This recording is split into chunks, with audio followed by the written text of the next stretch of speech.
I am alive. What is going on, everyone? How are you guys doing? It's been a full week. It's been an entire week. It's felt like forever. Literally forever. How are you guys doing? It is fantastic to be back. I've missed so much great stuff. So much great stuff. It's very unfortunate. I missed NXT TakeOver, Vengeance Day, whatever the hell it was called. Man, it looked like a great show. Also, before we get started with things, I just wanted to let you all know that LA Knight is a trash name. I'm going to be on that forever. Thank you all for tuning in. I appreciate it. I really appreciate it. Man, it's so weird. It's so weird. It feels like it's literally been forever. Forever. Absolutely forever. Good to be back. Also, if you're here and you haven't already, please make sure to hit that subscribe button. Also, please make sure to hit that like button as well. I would greatly appreciate it. We are on the road to monetization, man. We are so close. I can smell it. I can smell it. So close. You know, I think I would have had it had I been able to release my takeover predictions video and have takeover post show. I think I would have been there, but you know what? Elimination Chamber is here, so hopefully that'll help put us over the threshold for that. So excited, man. So excited. Lots and lots of stuff to catch up on. I still have not gone back and watched any of these shows, so I have not seen NXT, I have not seen Dynamite, and I have not seen TakeOver yet. I'm probably not going to go back and watch NXT or Dynamite from last week, but I certainly am going to watch TakeOver at some point. But I am excited to talk about all that. There's a lot of interesting things to talk about, so I figured we would open up the show with that. So whatever you guys want to talk about from the week of me being powerless, I'm totally down to hang out and chat about all that before we get into Friday Night SmackDown. There's a lot of stuff here. But anyways, how are you guys doing? How are you guys doing? Thank you all for the welcome backs. I really appreciate that. Basili, Bob, RJ Warrior Nation, good to see you guys. Flash, Anthony, Safa, Pro Gamer, how are you doing? Andre, Marcel, good to see you. JVOJ, Jaden, James. Thank you guys. Thank you guys for tuning in. I appreciate it. El Panda says, my first time in the Thunderdome. Not the best show, but I'm excited about Cesaro. I hope he will win. Yeah, man, I'm excited for Cesaro as well. Cesaro's been doing great. I like that they're finally putting some faith in him. They're finally, showing us that they might actually care about Cesaro. Thank God. Thank God. James says, did you see Cesaro wearing his Apple Watch under his wrist tape? No, I did not. I did not. Yes. Rocco, how you doing, my friend? Thoughts on the death match? Interesting. Very interesting. I did catch that from Dynamite. I I was paying attention to the shows via Twitter. So, but anyways, Kenny Omega challenged Jon Moxley to an exploding barbed wire death match for AEW Revolution. I'm totally cool with it. Totally cool with it. Omega and Moxley have a huge history against each other. They've had brutal matches before. They had the I think it was called the Lights Out match, if I remember correctly. And that match was incredible. That match was awesome. Kenny Omega screwed Jon Moxley out of the AEW World Championship. So it makes a lot of sense for me to, you know, progress even further and get more violent between these two. I have no problems with it. I say this all the time. I have faith in AEW with a lot of the things that they do. They typically don't let us down in crazy ways. So I'm expecting them to go all out for this, and I'm assuming it's going to be fantastic. Like I said, their lights out match that they had before was incredible.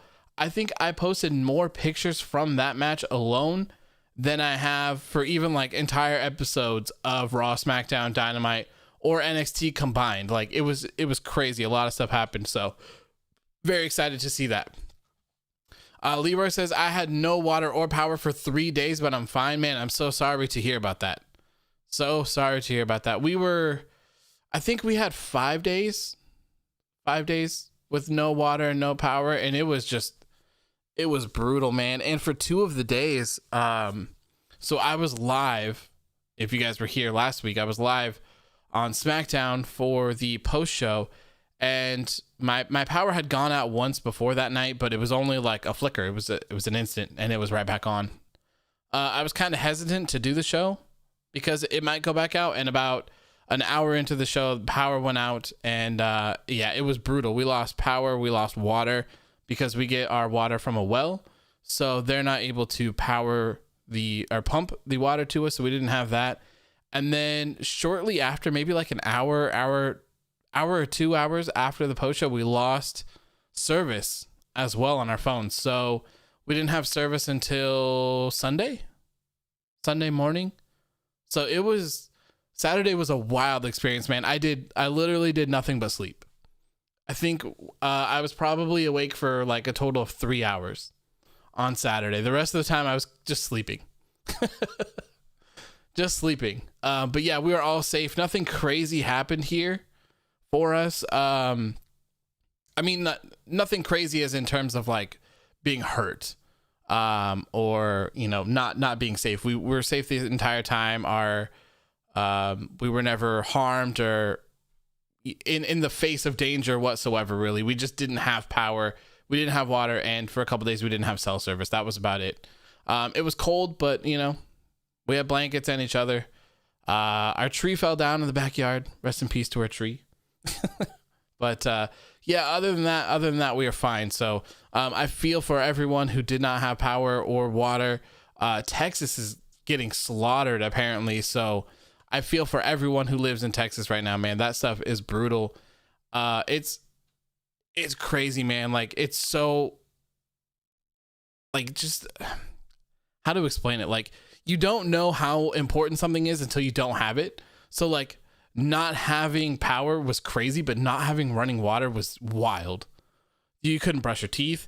You couldn't take a shower. You couldn't flush your toilets. Like you couldn't do anything. So we had to go out and buy like gallon, like jugs, you know, like milk jugs, but filled with water. We had to go buy like 10 of them so we could flush our toilets for like a day or two, a couple days, and bottled water to brush our teeth and stuff. Man, it was crazy. Absolutely crazy. But yeah, other than that, completely safe. So hopefully everyone else is staying strong and warm and safe as well. I wouldn't wish that on my worst enemies. Good Lord, it was brutal. I saw first says, welcome back, my brother. Hope everything with you and your family are good. Prayers go out to everyone in Texas. Yeah, completely agree, man. And thank you. Yes, we were completely fine. Baby making, no babies. No babies. No babies for me. Leroy says, I just realized that this Sunday will be the last pay-per-view on the WWE Network. Oh, you're right. Oh, Bob says, Leroy, okay, so Fastlane will be the last pay-per-view. Okay. Wow, so they're really going all out. They're going to put Mania. They're going to put Mania as the first pay-per-view. on Peacock. Okay, sure, whatever. That'll be interesting to see. Yeah, no, my week was not good shit. Not in the slightest whatsoever. Marcel says, by the way, some guy posted these spoilers of the AEW women's tournament winner on the US side, so watch out. That sucks. I hate it when people spoil stuff like that. You know, that's brutal. I don't consider things a spoiler when they've aired, you know, so but before airing, that really sucks. Anthony says, congrats on Lacey for being pregnant. Yeah, congrats to her. I hear that is real, and that's awesome. That's awesome. Congratulations to her. That's very exciting for her and her family, and you know, it's also exciting for us because we don't have to watch that that terrible segment play out anymore. But that leads to something else as well, because Lacey Evans is supposed to have a Raw Women's Championship match against Asuka at the Elimination Chamber. Nothing has been addressed about that to my knowledge. If you guys watched Raw this week, did they say anything about that?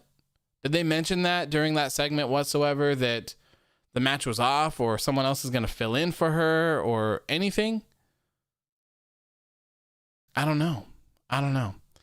James says, were you able to eat? Yeah, we were kind of able to eat. The first night, or the first morning when we woke up, we went to the store and just bought like a bunch of sandwich stuff. So just a bunch of like sliced meat and cheese and some hoagie bread. And we just kept it outside because obviously our fridge was off.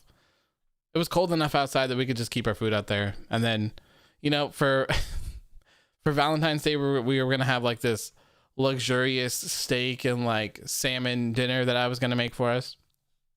And no power. So we ended up having Little Caesars pizza. It was the only thing that was open. So beautiful Valentine's Day for me and my fiance. It was great. And Rick is the dad. Oh God. So nothing about the Raw Women's Championship match. It's they didn't mention it whatsoever. LJ says it's probably going to be Charlotte. Yeah, I mean, I guess, yeah. I don't know. It's interesting. It's very interesting. I don't know. The Elimination Chamber looks brutal, man. Absolutely brutal. We'll talk about that as the show continues, though, because there are a couple other things that I want to talk about. Eli Drake signed with NXT and is now known as LA Knight, which is a trash name. Trash name. Also, Marcel says, I caught wind of this earlier today as well. Marcel says, apparently Keith Lee is being taken out of the Triple Threat United States Championship match with Matt Riddle and Bobby Lashley. So that's interesting as well. I don't know what's going to happen with that. Anthony says, also congrats on Keith Lee and his engagement. Yes, congratulations to Keith Lee and Mia Yim on their engagement. Hopefully she'll open up to him and tell him that she beat the hell out of him as Reckoning. And so did his best friend, Donovan Dickhead, as well, Teabag. Did you catch the Jericho reference tonight? I did not. Riddle gets squashed by Bobby for the 5th time, man. I hope not. JVO says Rhea Ripley's call-up is still undecided. Yeah, what's going on with that? I guess they could do that for the Elimination Chamber Raw Women's Championship match. Just throw Rhea Ripley in. Maybe have her beat Asuka. Shit, I don't know. Flash says LA Knight sounds like a GTA bootleg game. It kind of does. For me, LA Knight sounds like a basketball team, some sort of sports team, or like some sort of bootleg Batman running around trying to save Los Angeles. I don't know. I hate it. I hate the name. Eli Drake is incredibly talented, though. The guy's great. So it'll be very exciting to see him on NXT again and see what he's able to do this time around. That name, though, man. That WWE's names lately have just been brutal. Absolutely brutal. Yeah, Marcel, just put her on Raw for Rhea Ripley. Yeah, I don't know what they're waiting for. Raw, the Raw women's division is god awful at this point. So just bring in Rhea Ripley. For the love of God, please. Basili says, sounds like an old PlayStation 2 game. You're kind of right, it does. Anthony says, Bad Bunny just won his first title. Yes, Bad Bunny won the 24/7 championship. And he's going to be on Saturday Night Live this week as well. So that's probably why they did that. Safa says, is the Undisputed Era broken up, or was Kyle O'Reilly just evicted from the group? Undisputed Era is fine. Undisputed Era is fine. Don't worry about them. They're all good. Marcel says, is Bad Bunny helping at all? He's helping them make money, but other than that, I don't think so. Hey Philip, how you doing, my friend? Good to see you. We got some Carlito news for you, Philip. You'll be happy to hear about that. Some Carlito news we'll talk about in just a couple minutes. Yeah, Bad Bunny, he was like 4 of the top 5 merch sellers this month, last month, whatever, a couple weeks ago. I have no idea. I think like 1, 2, 3, and 5 were Bad Bunny or something like that, and 4 was Roman Reigns.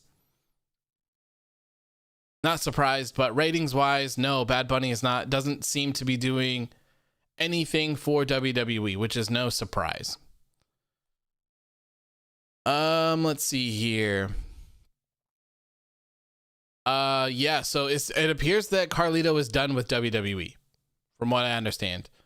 Apparently, I mean, I didn't read the article, so I'm not quite sure if he did try out for a producer spot and just didn't get it or what, but I heard that he's not working with WWE right now, and he's open to working with them, and he's open to working with AEW as well.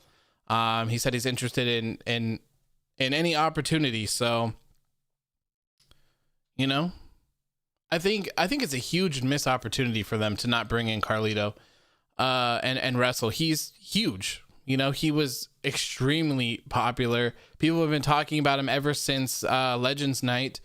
And people were extremely disappointed when he didn't show up. So I think not having him signed is a big mistake. Big mistake. I would have tried to put together whatever I could to have Carlito stick around. And the guy looks great. The guy looks incredible. Incredible. LJ says, did you hear that Tama Tonga said that AEW is a mid-card show? I didn't. And I think it's all a work, man. I think it's all work. I think that eventually we are going to see Bullet Club versus Elite Bullet Club, whatever the hell you want to call them. I think it's going to happen. And Marcel follows that up saying, doesn't Tama know that AEW is bigger than New Japan? Yeah, I would say that, at least in, America, obviously. I have no idea about what people watch in Japan or anything like that. But yeah, AEW is, WWE, AEW is number 2, 100%. So I think it's all a ploy. I really do. James says Carlito will probably be wrestling full time in October. We'll see. We shall see. Safa says, when will you watch TakeOver? That Kushida versus Gargano match was amazing. I'm not 100% sure when I'll have the time to get to it. So with, I tell you guys this all the time, but I work for myself. And so everything that I do is digital. So I own my own business. It's just me. Everything that I do is just me. I don't have any employees or anything like that. So all work needs to be done by me. And I wasn't able to work from like Friday till Thursday morning ish. So I'm still a little bit behind on a lot of things. I have a lot to catch up on, a lot to do. So whenever I'm able to squeeze it in, I will definitely watch it. And I think probably what I plan to do is I'll probably just cover it. Rocco, no, because we're actually talking about Carlito. But if it continues on, we'll talk about it. But yeah, whenever I find the chance to do it, it looked like a great show. And I guess that's a decent segue into talking about what happened at the very end of the show between Adam Cole, Kyle O'Reilly, and the Undisputed Era. Raphael says, am I the only one that doesn't like the invasion storyline anymore? It's getting too convoluted for me and panders way too much to the hardcore audience. you know, AEW has always seemed to try to appeal to their hardcore audience, you know, and I don't think that it's too bad. I don't mind the float overs whatsoever. With other promotions, I don't think that, you know, you don't even really have to watch the shows. You don't even have to watch the shows. Like, you can just see what happens on Impact on Twitter, or, you know, someone, you know, I'm sure that there's someone on Instagram that does what I do, but for Impact every week. Or you could just look at Impact's Instagram or Twitter and just kind of find out what's going on. You don't necessarily have to watch the shows to stay in touch, but I still like it. I think it's great. And I don't even think they've scratched the surface yet. We haven't even seen anything crazy happen yet. It's going to be a slow burn, and I wouldn't expect it to go away anytime soon. And I don't think that Sammy Guevara stuff is real. I don't. The thing that someone said that Sammy Guevara went to Impact and he did not like what his creative was for that. So he was pretty much an asshole or something like that. And he ended up getting sent home or something like that because they didn't want to spoil the relationship between Impact and AEW. I'm not quite sure if I fully believe that or not. So Marcel says the Sammy Impact thing had 10 different stories. Yeah, I'm not quite sure I buy that one. Also, Sammy Guevara posted on like Instagram or Twitter or something, a video of him outside in the snow saying that he's freezing and that he was doing it because he had so much heat on him. So I think that was fake. Personally, I would love to see Sammy Guevara show up in Impact though, just to kind of buy some time between him and the Inner Circle since he did depart from them. I guess that happened while I was gone too, didn't it? Or did that happen the week before? Okay, yeah, that happened the week before. Okay, so anyways, yeah, I would like to see Sammy Guevara go to Impact for a little bit. I think there's going to be probably some tension between Santana and Ortiz and Chris Jericho and MJF. Maybe they're going to win the tag team championships off the Young Bucks. I have no idea, but I would like to see Sammy gone for a little bit so that they can figure out what they're going to do with the Inner Circle and then cross back into it. Marcel says, I did think Sammy got to Impact, but people blew up the part where he didn't like the creative. Yeah, I mean, I don't know. I don't know how I feel about it. I don't know. Okay, let's see. Any hog dippers in the chat? Okay, so that was that's the Impulse's Deadlock, right? Podcast thing. We need a cool name for you guys. Need a cool name. Raphael says, speaking of which, did you hear Tony Khan say he wants to work with WWE? I did not. Interesting. I did not hear that. I mean, I'm not surprised. It would benefit AEW a lot. And I think it would benefit WWE for the hardcore fans, but obviously I don't think that it would be anything like crucial for them ratings wise. Maybe. Charlotte Flair versus Britt Baker. I saw it first as $500,000 in merchandise sales for Bad Bunny is good business for WWE. Yeah, and I don't have any problems with Bad Bunny and WWE. The Watchers of Truth. Ooh, I like that. Watchers of Truth. The Watts. The Watts. But yeah, I don't have any problems with Bad Bunny and WWE. He's coming in, he's having fun, he's involved in a storyline that's not too serious. He's not coming in and taking a world championship spot from someone. He's not main eventing WrestleMania. So I don't really have any problems with that. He's in there. He's having fun. He's putting in the work. He's training at the Performance Center from what I understand. So I have no problem with that at all. Anthony says thoughts on Bliss doing some demon shit. Yeah, you know, that was pretty cool looking. I haven't seen the whole segment, but I did see what they posted on Twitter. Pretty cool. Although I did completely hate the fact that Randy Orton just got himself counted out of that gauntlet match because of the Titantron things. Like, come on. Really? A count out? Come on. You're better than that. The AEW universe. Yeah, that one's so generic though. So generic though. For the watch. Yeah, I like Watchers of Truth. That's pretty cool. That's pretty cool. We might have to run with that. I like it. Rocco says, I heard the plan was for Sami to go to Impact and be a part of Decay, and I don't think he would get heat for declining that. What would Sammy Guevara have to do with Decay? Like, to be in them? Aren't they, like, face-painted dead people or whatever? Weird. I don't think that fits whatsoever. And, you know, if the whole thing is true and that, you know, maybe it was just blown out of proportion, like, you know, maybe he did show up there and maybe he didn't like the creative, so he didn't end up working. Maybe that is true.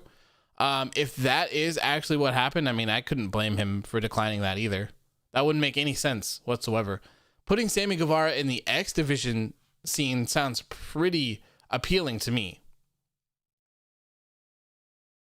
Rocco says, I don't know. Meltzer reported that he would have been doing what Black Taurus, and Taurus is a part of Decay. Weird. That Black Taurus guy looks badass, by the way. I was looking on Twitter for Impact on Tuesday, and that looks cool. That guy looks badass. I like it. Basili says, yeah, unpopular opinion. I'm kind of over the Orton Fiend Bliss feud. I think most people probably are. Most people probably are at this point. And doing all of this with the Fiend dead, I don't really think helps stretch out their feud until WrestleMania either. You know? Warrior says, Bad Bunny is a wrestling fan, sells merch, isn't damaging to the product or Damian Priest, and takes the business seriously. I see no negatives here. Couldn't agree more, Warrior. Couldn't agree more, man.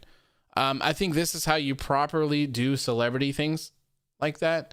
No need to insert them into the main event scene. No need to give them unnecessary world championship shots, especially at the time when our champion was a part-timer and wasn't very active. Not a good look. Philip says Carlito's return at WrestleMania 37 and come back for full time. I doubt it at this point, but maybe. We'll see, man. We'll see. Safa says people thought Kyle O'Reilly suffered a seizure after NXT this week. Turns out he was just very good at selling. Yeah, so a lot of people said that after the show, Kyle O'Reilly had a seizure and he was stretchered out. I don't think it probably doesn't help that they didn't air it. I think it was an online exclusive, so a lot of people thought that it was real. But from what I understand, he did not have a seizure. He was just very good at selling. So there's nothing wrong with Kyle O'Reilly. He's completely fine. Nothing to worry about there. Anthony says, how about the Readers of Truth? Not bad either. Not bad. I wonder, you know, maybe finding like a synonym for readers that sounds more fancy, you know? Fancy. Rocco says, it said that Sami pitched for him to win the X Division Championship and Impact declined. Yeah, I mean, fuck out of here. Yeah, no. Sami challenging for the X Division Championship is fine. Him winning it, I'm not so sure. I'm not so sure about that, especially, you know, when you have Kenny Omega, who's probably going to become Impact World Champion at some point. See, this is the whole thing that could be the downfall of all of this cross promotion stuff, is that people are going to have to work together. Some people are going to have to sacrifice certain things for certain things. Not everyone is going to be happy. And that's why I don't think that WWE would ever do this with someone else, because someone has to lose and someone has to win. So not everyone's going to be happy with the things that they're given. And I mean, this could just very well be the case for most things. But I don't blame him if working with Decay was the actual outcome, because that would have been trash. That wouldn't have made any sense. Raphael says, did you hear the report that Vince doesn't see anything in Andrade or Aleister Black anymore? Talk about being out of touch. Yeah. How? That is my question. How could you look at someone like Aleister Black, and how could you look at someone like Andrade and not see a star? How? I don't understand. Those guys are extremely talented. And you know, I just posted something on Twitter today. I saw on my timeline that was from a while ago. Let me bring it up here. It was that segment where they had, you know how Aleister Black does his backflip off of the middle rope and then lands and sits crisscross in the middle of the ring. So it was him doing that, but Ricochet and Mustafa Ali did that as well. And I was like, man, just looking at this little clip here, this clip where that happened, it was Aleister Black, Mustafa Ali, and Ricochet doing the flip into the sitting down thing. And then on the outside of the ring, you had Rusev, Shinsuke Nakamura, and Andrade. Like, literally every single one of these guys is huge. Huge. It's crazy to see how far none of these guys have gone. Really. No one. And even when we talk about Shinsuke Nakamura, who was screwed by Roman Reigns and Jey Uso and Adam Pearce and all of that in that gauntlet match, they make no mention of it whatsoever. And now all of a sudden Shinsuke Nakamura is fighting for the United States Championship again. Like, come on. Marcel says, oh, did you hear the big spoilers coming out of the Impact tapings? The Impact main event for Rebellion in April 24th seems to be set in stone. I have not been as active on social media or anything the past couple of days because I've just been so busy. But feel free to send it to me if you want. If you don't feel like it's too big of a deal to post here, post it here. But if it is, just go ahead and send it to me. I don't want to ruin it for anyone. James says, remember when Grimm's Toy Show Wrestling was just Grimm playing with his WWE action figures before he turned it into an indie promotion? No, I am not familiar with Grimm's Toy Show. I think I've heard the name before, but I've never seen it. I'm not quite sure. Marcel says, another report came out saying Vince hasn't been impressed with Lee, his promos mostly. So is that why he potentially got taken off of Elimination Chamber? That's a huge shame if so. Anthony says, let's get the gold count on. There's just one. I don't think there's going to be very much gold mentioning in the show tonight since he's not relevant with what is going on. Basili says he probably wants them to be 7-foot giants with a Kareem Abdul-Jabbar like arm and leg wingspan. I mean, I guess, man, it's such a shame to see such talented people do nothing, you know, when you know that they're worth so much more. It's a real shame. Warrior says the fact that Keith Lee wasn't on the go home show for Raw has me worried that he isn't going to be at the EC match. Yeah, someone, I can't remember who the report came from, but I think it was Wrestling Inc., who I saw earlier today, mentioned that Keith Lee might be out of the triple threat. Such a shame, man. That match would have been good. Flash says Vinny is obsessed with big sweaty men like Brock, Goldberg, Roman, etc. You can't understand VKM mind. I guess not, man. I guess not. Raphael says Vince pushes every single big man whether we like them or not, but then he sees Keith Lee and that's where he draws the line. If that doesn't sum it up, I don't know what does. I know. You would think that Keith Lee would be a prime example of someone that Vince would want to push, but apparently not. Which is such a shame, man. Keith Lee is so talented. I Saw It First says there are reports now that Vince believes Keith Lee doesn't have the it factor. This is why he was sent to the Performance Center to see if he can improve on his mic skills. I mean, all you have to do is look at what Keith Lee was doing. Keith Lee was the NXT and the North American champion at the same time. And then he just disappeared. Like, if that doesn't speak enough that the guy is very talented, and I mean, let the guy work. That's the biggest problem with WWE is they're scared to let people be themselves.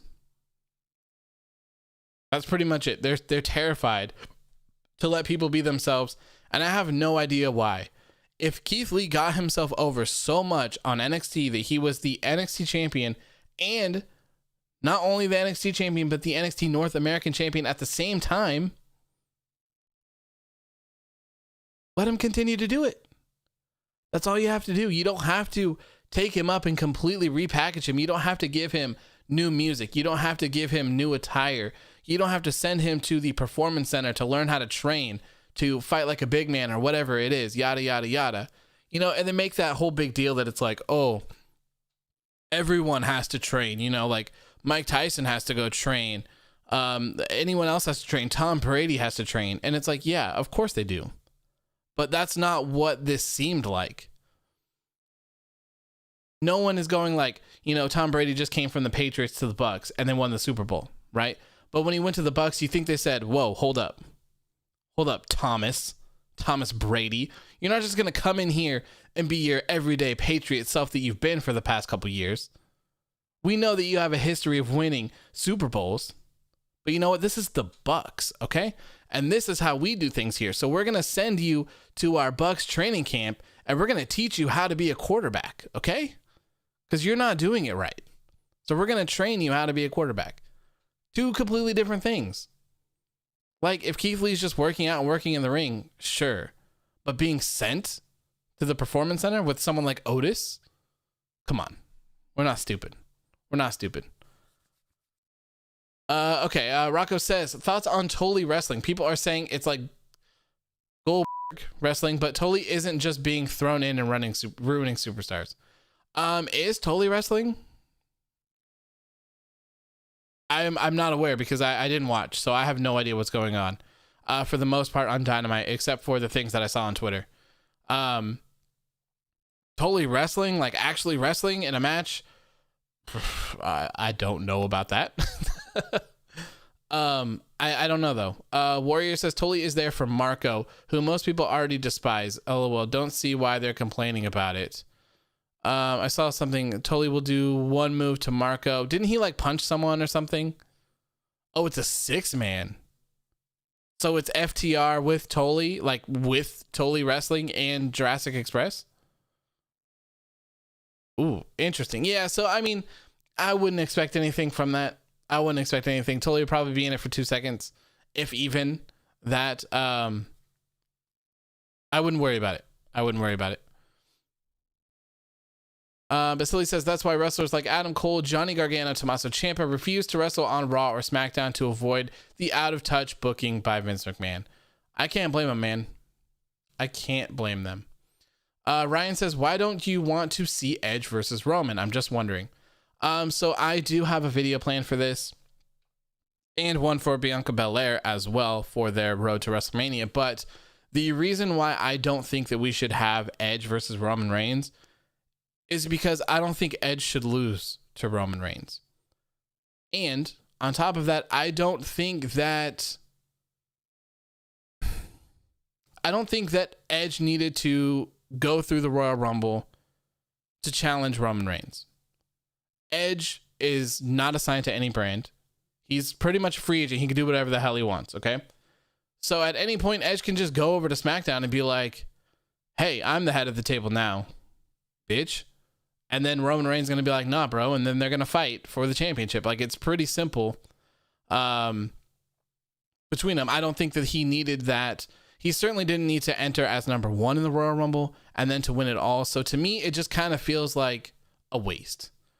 And I know that most people probably don't want to see Drew McIntyre lose the WWE championship. But to me, that seems like the best option.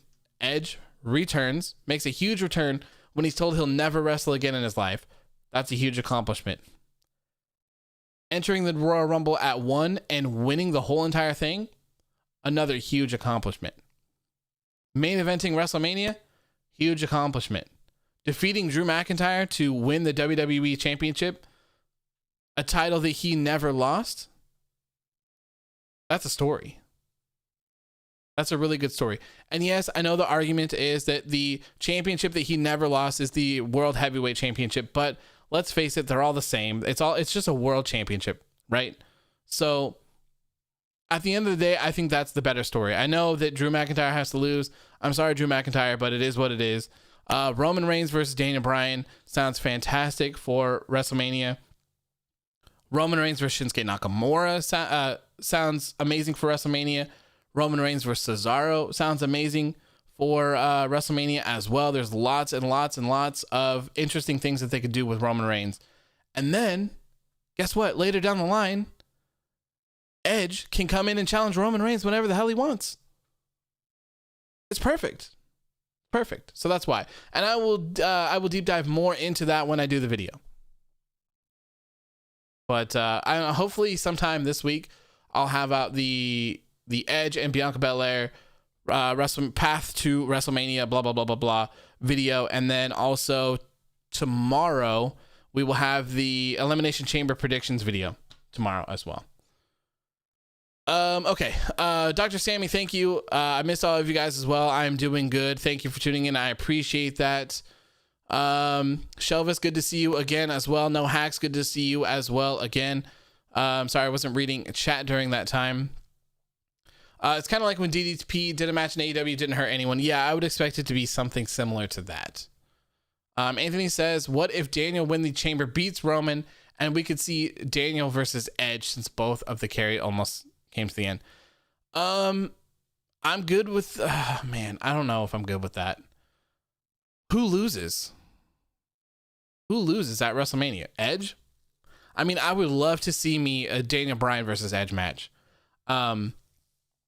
But I don't know. You have to protect these people, you know. And just today, I posted one of the first things that I posted today was let me find it here so I can get all of the numbers correct. So as of today, Walter is the longest reigning NXT UK champion at 686 days.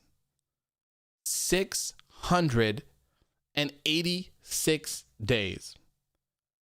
That is incredible. Absolutely incredible.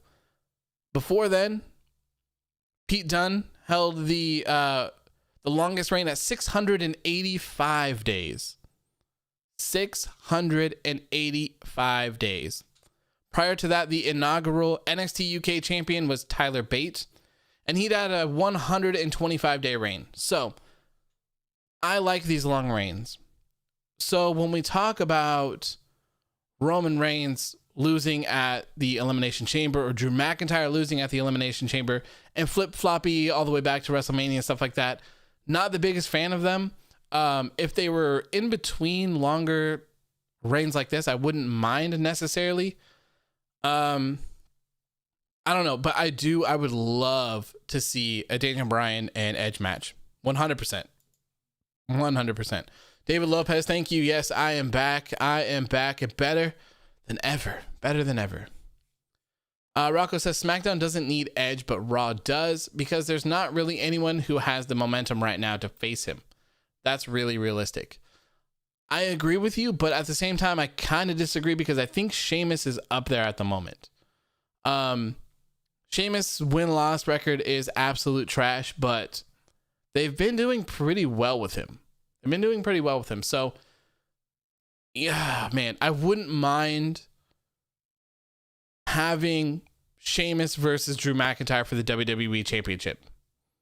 I wouldn't mind that at WrestleMania, but I don't know. I think it's too early for Roman Reigns and Edge. I do. And I don't think that it makes sense story-wise to me, just to me. If they just wanted Edge to have that accomplishment, that Royal Rumble accomplishment, to pad his statistics, I mean, like, good for them and good for him. But, you know, I don't know. For me, I'm looking at the overall story of him retiring, never being able to wrestle again, and then coming back and, like, defying all of the odds and doing the craziest things that are not humanly possible for most people, and going all the way to WrestleMania to capture it all. Like, I think that's the way to do it. How long has Roman Reigns been champ? I will tell you right now. Rocco says, when they flip-flop titles, it's so bad. I hated it when they did it with Orton, and it ruins the prestige. Yeah, I mean, that's the thing. Like, that was all for nothing. They put the WWE Championship on Randy Orton for no reason, just to take it off of him. I don't understand that. And Randy Orton has been booked so terribly. Like, the whole Legend Killer thing when he came back was incredible. Randy Orton was one of the things to watch in WWE at that point. And now he's not. He's not. I wouldn't say he's been buried into the ground because he's still Randy Orton, but anything that he does is not really interesting to watch. Not very interesting. All right, so titles. Roman Reigns has been the WWE Universal Champion for 174 days. 174 days. Let me look up Drew McIntyre here so I can tell you. I'm sure that will be a question next. Drew McIntyre. Here we go. So Drew McIntyre's current reign is at 96 days, but if you his other one before Randy Orton beat him was 213 days. So, man, Drew McIntyre would have had a fantastic run as WWE champion if they didn't do that crap in the middle. That would have been incredible. Marcel says, what do you think of the Okada is coming news? I think it's great. And I think it was pretty obvious that something like that was going to happen at some point. Okada and Kenny Omega, man. If they put that on AEW TV, I feel like that's a big one. And, you know, AEW has been shafted. Every time they've had something huge happen on their shows, it's been one of the political nights. So just like the whole Kenta thing, the new the top 50 whatever cable channels were all dedicated to the news that night. So absolutely brutal for them. It would be a shame if something like that happened with Okada coming.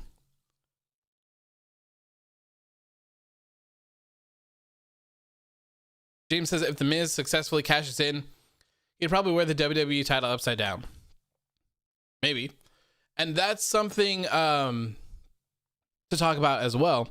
The Miz was originally scheduled to be in this Elimination Chamber match, and all of a sudden he was like, no, I'm not going to be in the Elimination Chamber match.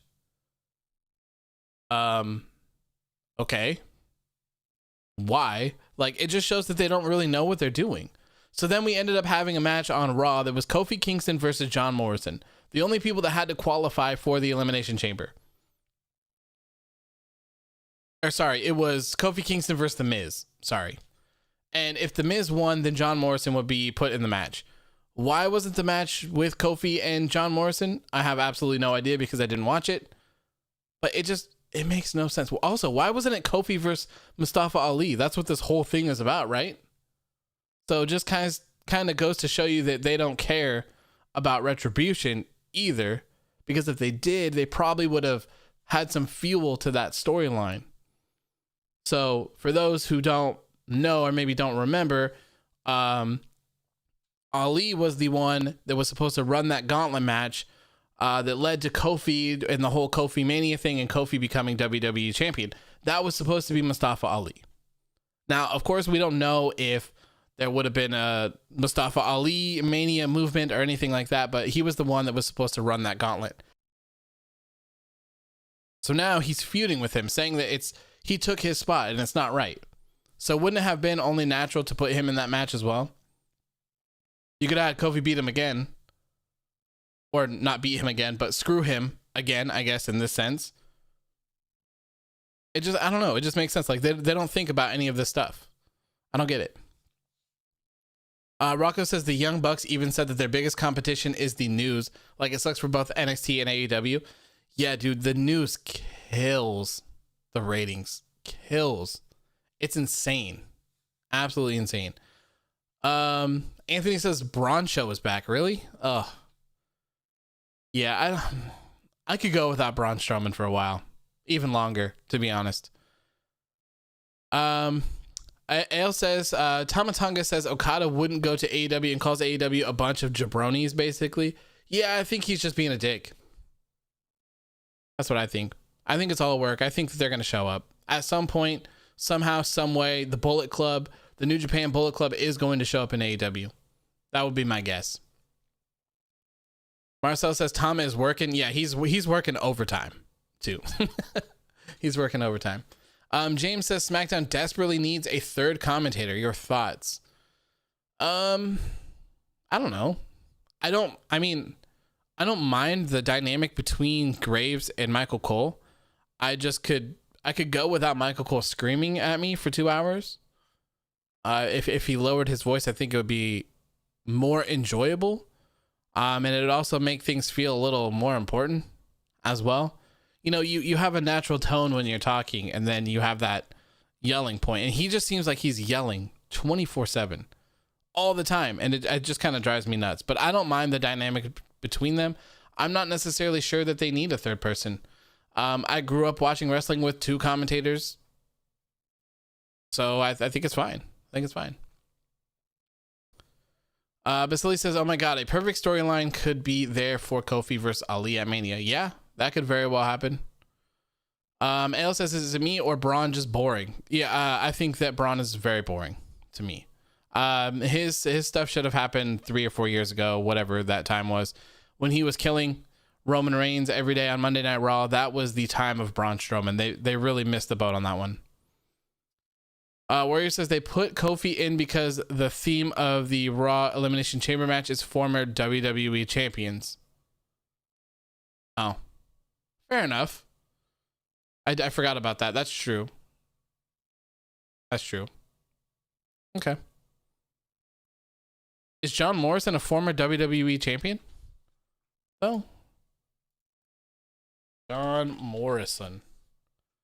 Or are they counting like an ECW championship for John Morrison? Let me take a look-see. WWE SmackDown Tag Team Champion, WWE Intercontinental Tag Team. So he was the ECW Heavyweight Champion. So they count that, apparently. No, he was going to replace The Miz because he took himself out. Oh, okay. Yeah, I did not watch WWE ECW. No thanks. No thanks. Ale says Michael Cole sounds like one of those in-your-face YouTubers like Logan Paul. It just, I don't know. It's not for me. Michael Cole's commentary is not for me anymore, I don't think. Ginge says you also have crowd noises they've taken from WWE 2K20. Yeah, that's one of my biggest complaints about their product in today's world is the crowd noises, man. It makes me feel like I'm at some sort of aquatic center, some giant indoor pool. Raphael says, yeah, Miz said to Adam Pearce that he's a former ECW champion, which is why he should get the opportunity. Fair enough. Anthony says, how long has Sasha Banks been champion? I will tell you right now. Sasha Banks. Ale says, I also think that Jim Ross sucks now. I don't think that he sucks. I just think that he's not as good as he used to be. That's for sure. He slips up quite a bit, but for me, it's always good to hear JR's voice on commentary. And I think I've said this a bunch of times, but I think it's probably because of the era that I grew up in wrestling. My commentary team is JR and the King. So I don't know. Like, I think that JR and the King will always be my favorite commentary team. So when I hear their voices on commentary, it's just kind of like nostalgia for me. And I love it. I love it. But I could see how someone who didn't grow up in my era of watching wrestling could probably be turned off by both of them. So I get it. But yeah, he's just an old man. He's just an old man. Like Flash said, he's just an old man.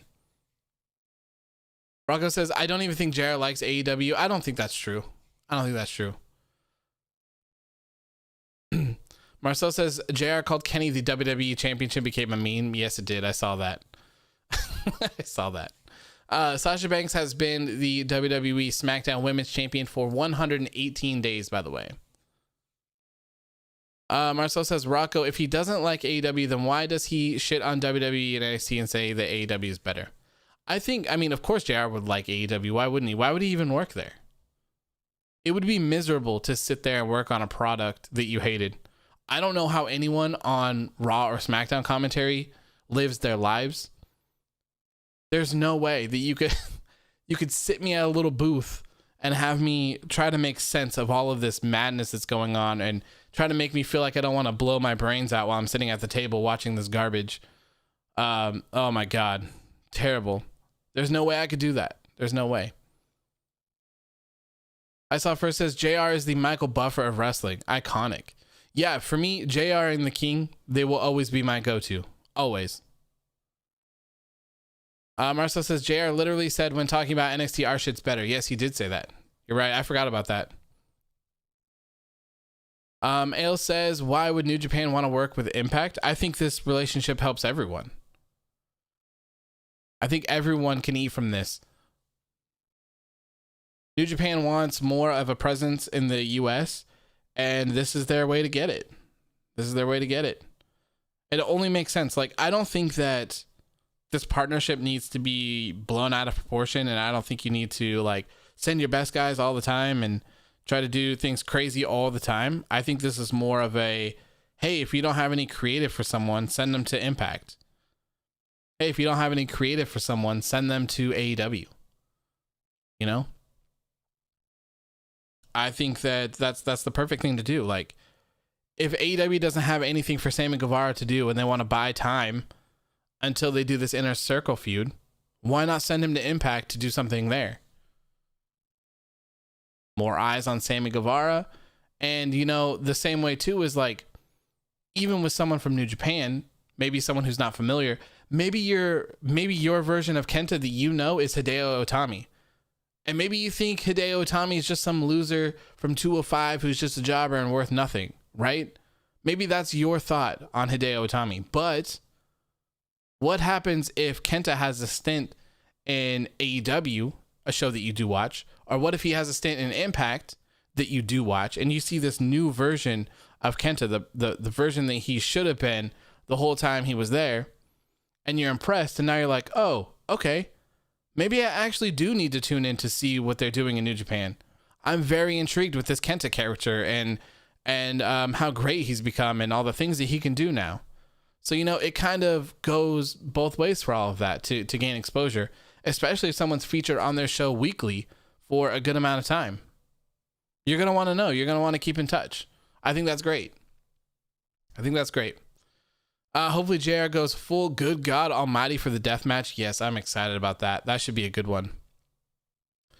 Basili says SmackDown needs Booker T. Booker T is actually hilarious with commentary. I miss Booker T on commentary a lot.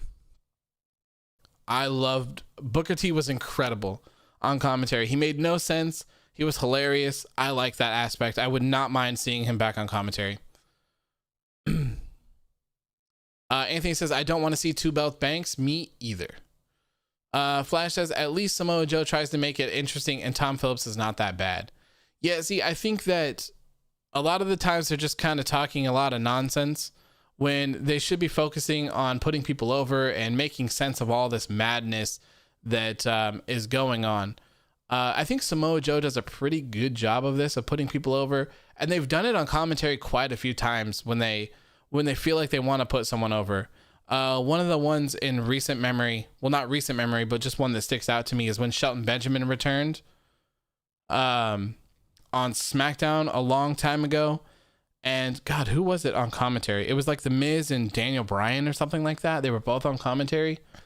And literally every single person on the commentary team was like, man, Shelton Benjamin is the shit. Shelton Benjamin is former Intercontinental Champion, former Tag Team Champion, like his stuff with Kurt Angle, and he's got history with Brock Lesnar, and like they went to school together, and they're like cool, and he's like the godparents of his family, and blah blah blah blah blah. Like, that is a dope commentary team. Like, to put someone over like that and put the work in, I really like that. I think they need more of that. James Wheeler saying, Cole saying it's boss times 2 times. Neil Patrick Harris finger gun to the mouth 2 times. Yes. Yes. Warrior says Batista is down. I miss Booker T on commentary. Yeah, he's so good, man. So good.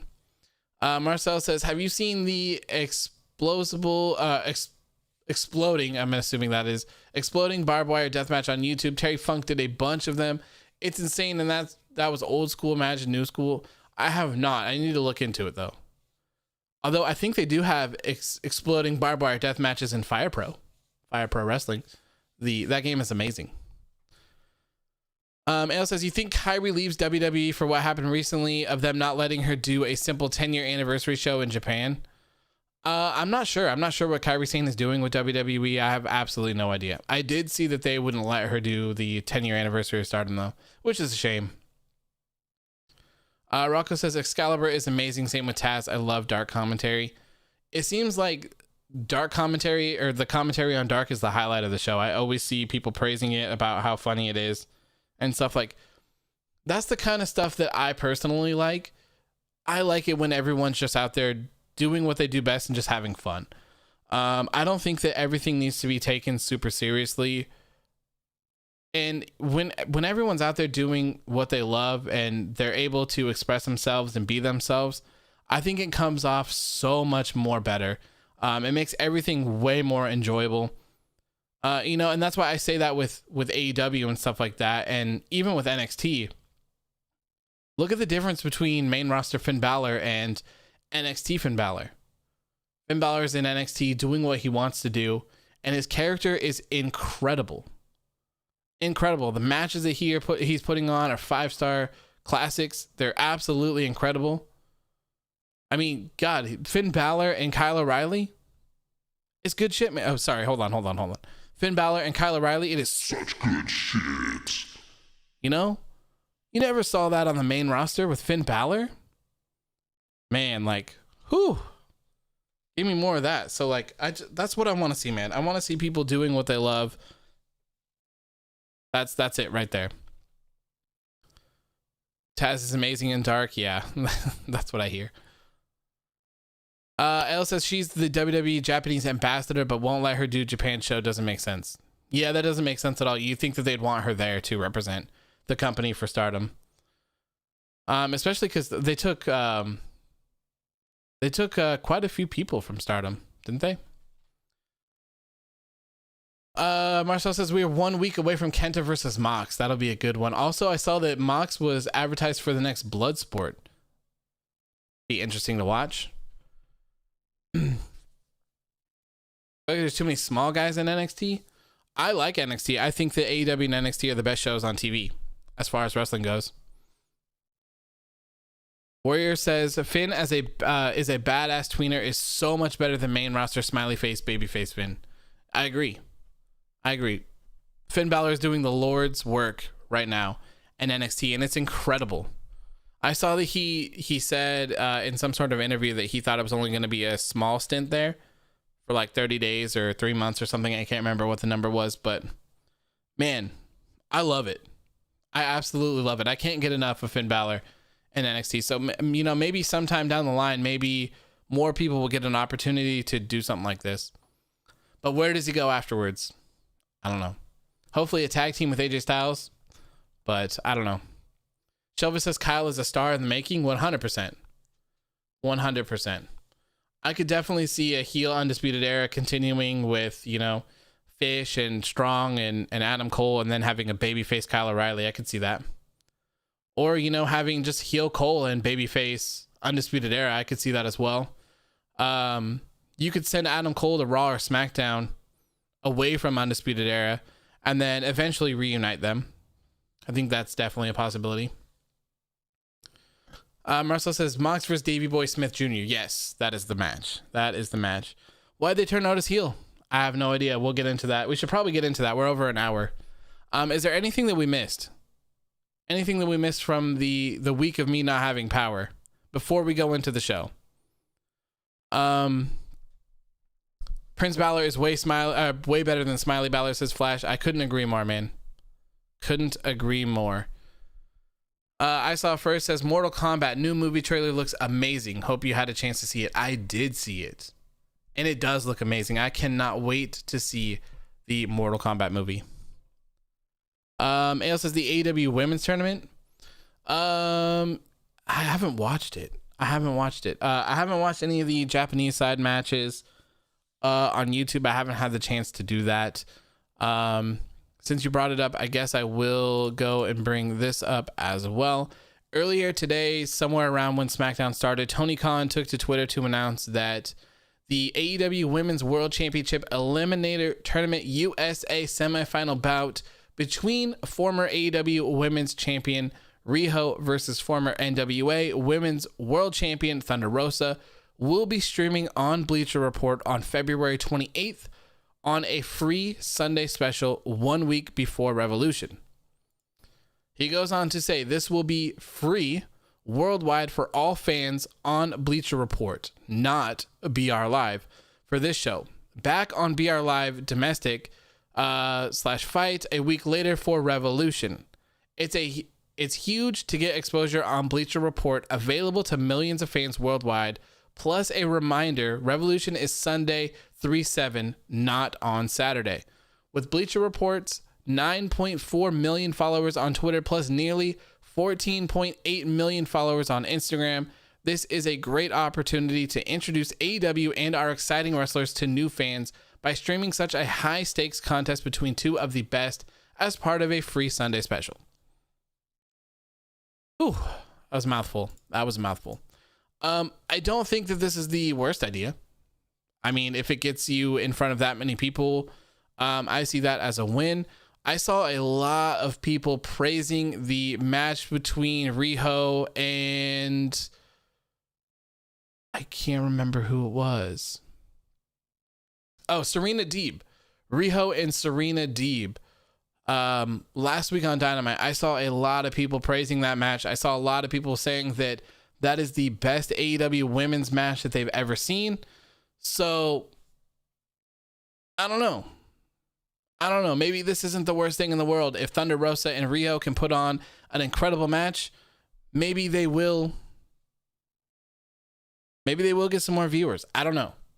I definitely think that this is weird. I think it's weird. I think it's kind of out of left field. Also, is it just a match? Is it just one match? Because, to tune in for a special event for 10 minutes, 15 minutes kind of seems pointless. If maybe it was the rest of the tournament on that side, maybe I could see that making more sense as well. Like I said, not mad of it, just not quite sure what to make of it. Rocco says AEW women's matches since Beach Break have been bangers.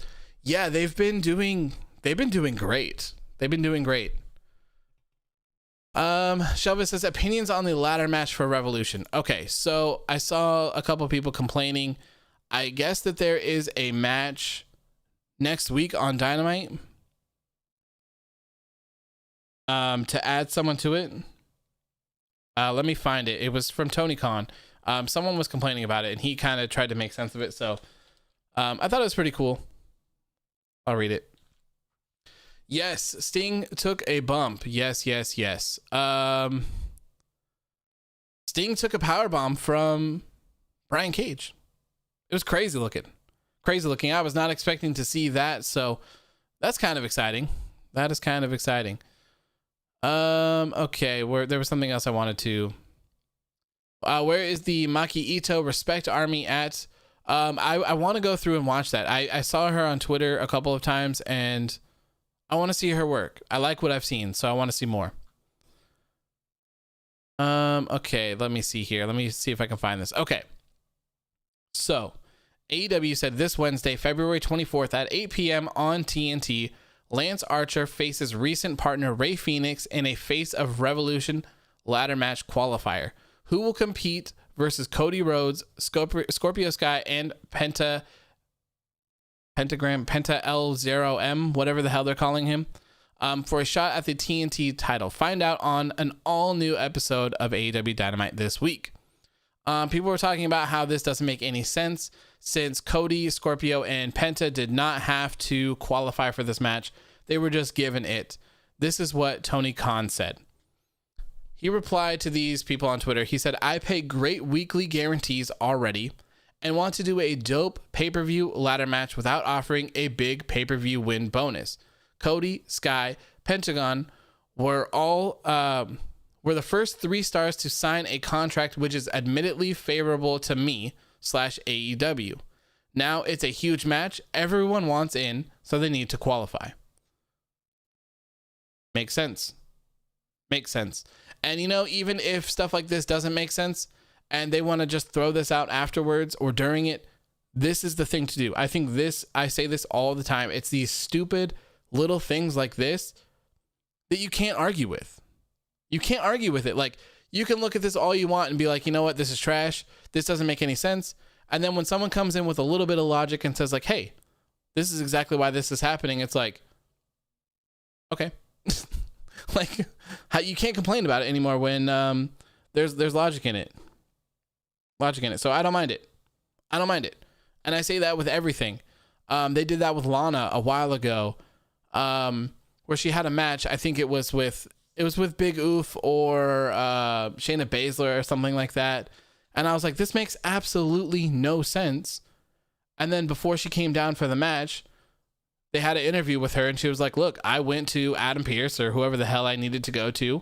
I talked to them and I wanted to have this match, and then granted it. And it was like, okay, it is what it is. You can't argue with that, right? She asked for the match. She got it. There's your logic. That's all you need to do. That's it.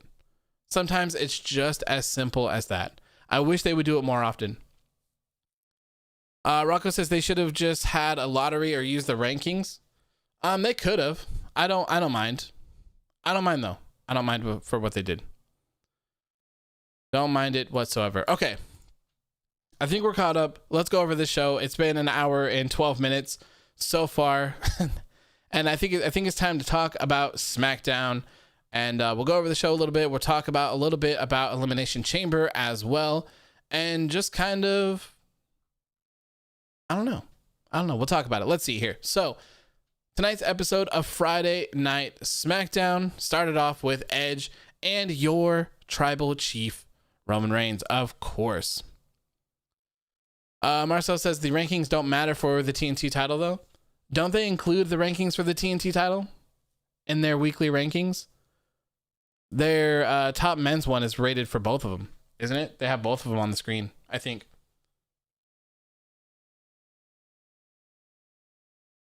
Could be wrong, though. Flash says Cody, Scorpio Sky, and Penta will be in a ladder match at Revolution for a shot at the title. Yeah, that match is going to be crazy.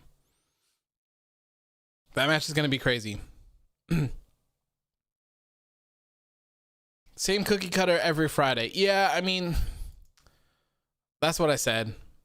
Every single episode of Friday Night SmackDown is Roman Reigns. I mean, I think we just got to get used to it at this point. They don't give a shit. They're not going to listen. They're just going to keep doing Roman Reigns. The first 10 minutes of SmackDown is pretty much a Roman Reigns entrance. And then the next 10, 15 minutes is a promo from Roman Reigns. I complain about it every week, not because the segments are bad, but just because I want to see a different format. Like, I would love to see them shake things up a little bit, do things a little bit different here and there. And they don't. It's just the same cookie cutter formula. And we actually saw quite a few things that were done over and over and over and over again during this show, which we'll talk about as well. Marcel says hashtag must be Friday, 100% for that. Warrior says the TNT title is an open challenger thing anyway, so I don't mind whoever's in the ladder match. Yeah, I don't care. If you throw whatever logic you have that is actually logical and you just put it out there, like, I'm not going to argue with you. I couldn't care less. As long as it makes sense, it makes sense. I'm fine with it. And plus, that match is going to be crazy. That's going to be crazy. So, I mean, as long as Cody Rhodes doesn't win it, I don't really want to see Cody versus Darby again or anything. So hopefully it's someone else.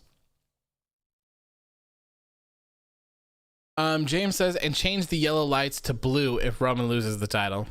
I don't think Roman's going to lose the title. I saw it first says, I understand WWE tries to keep heat on Roman, but damn, can we change it a bit?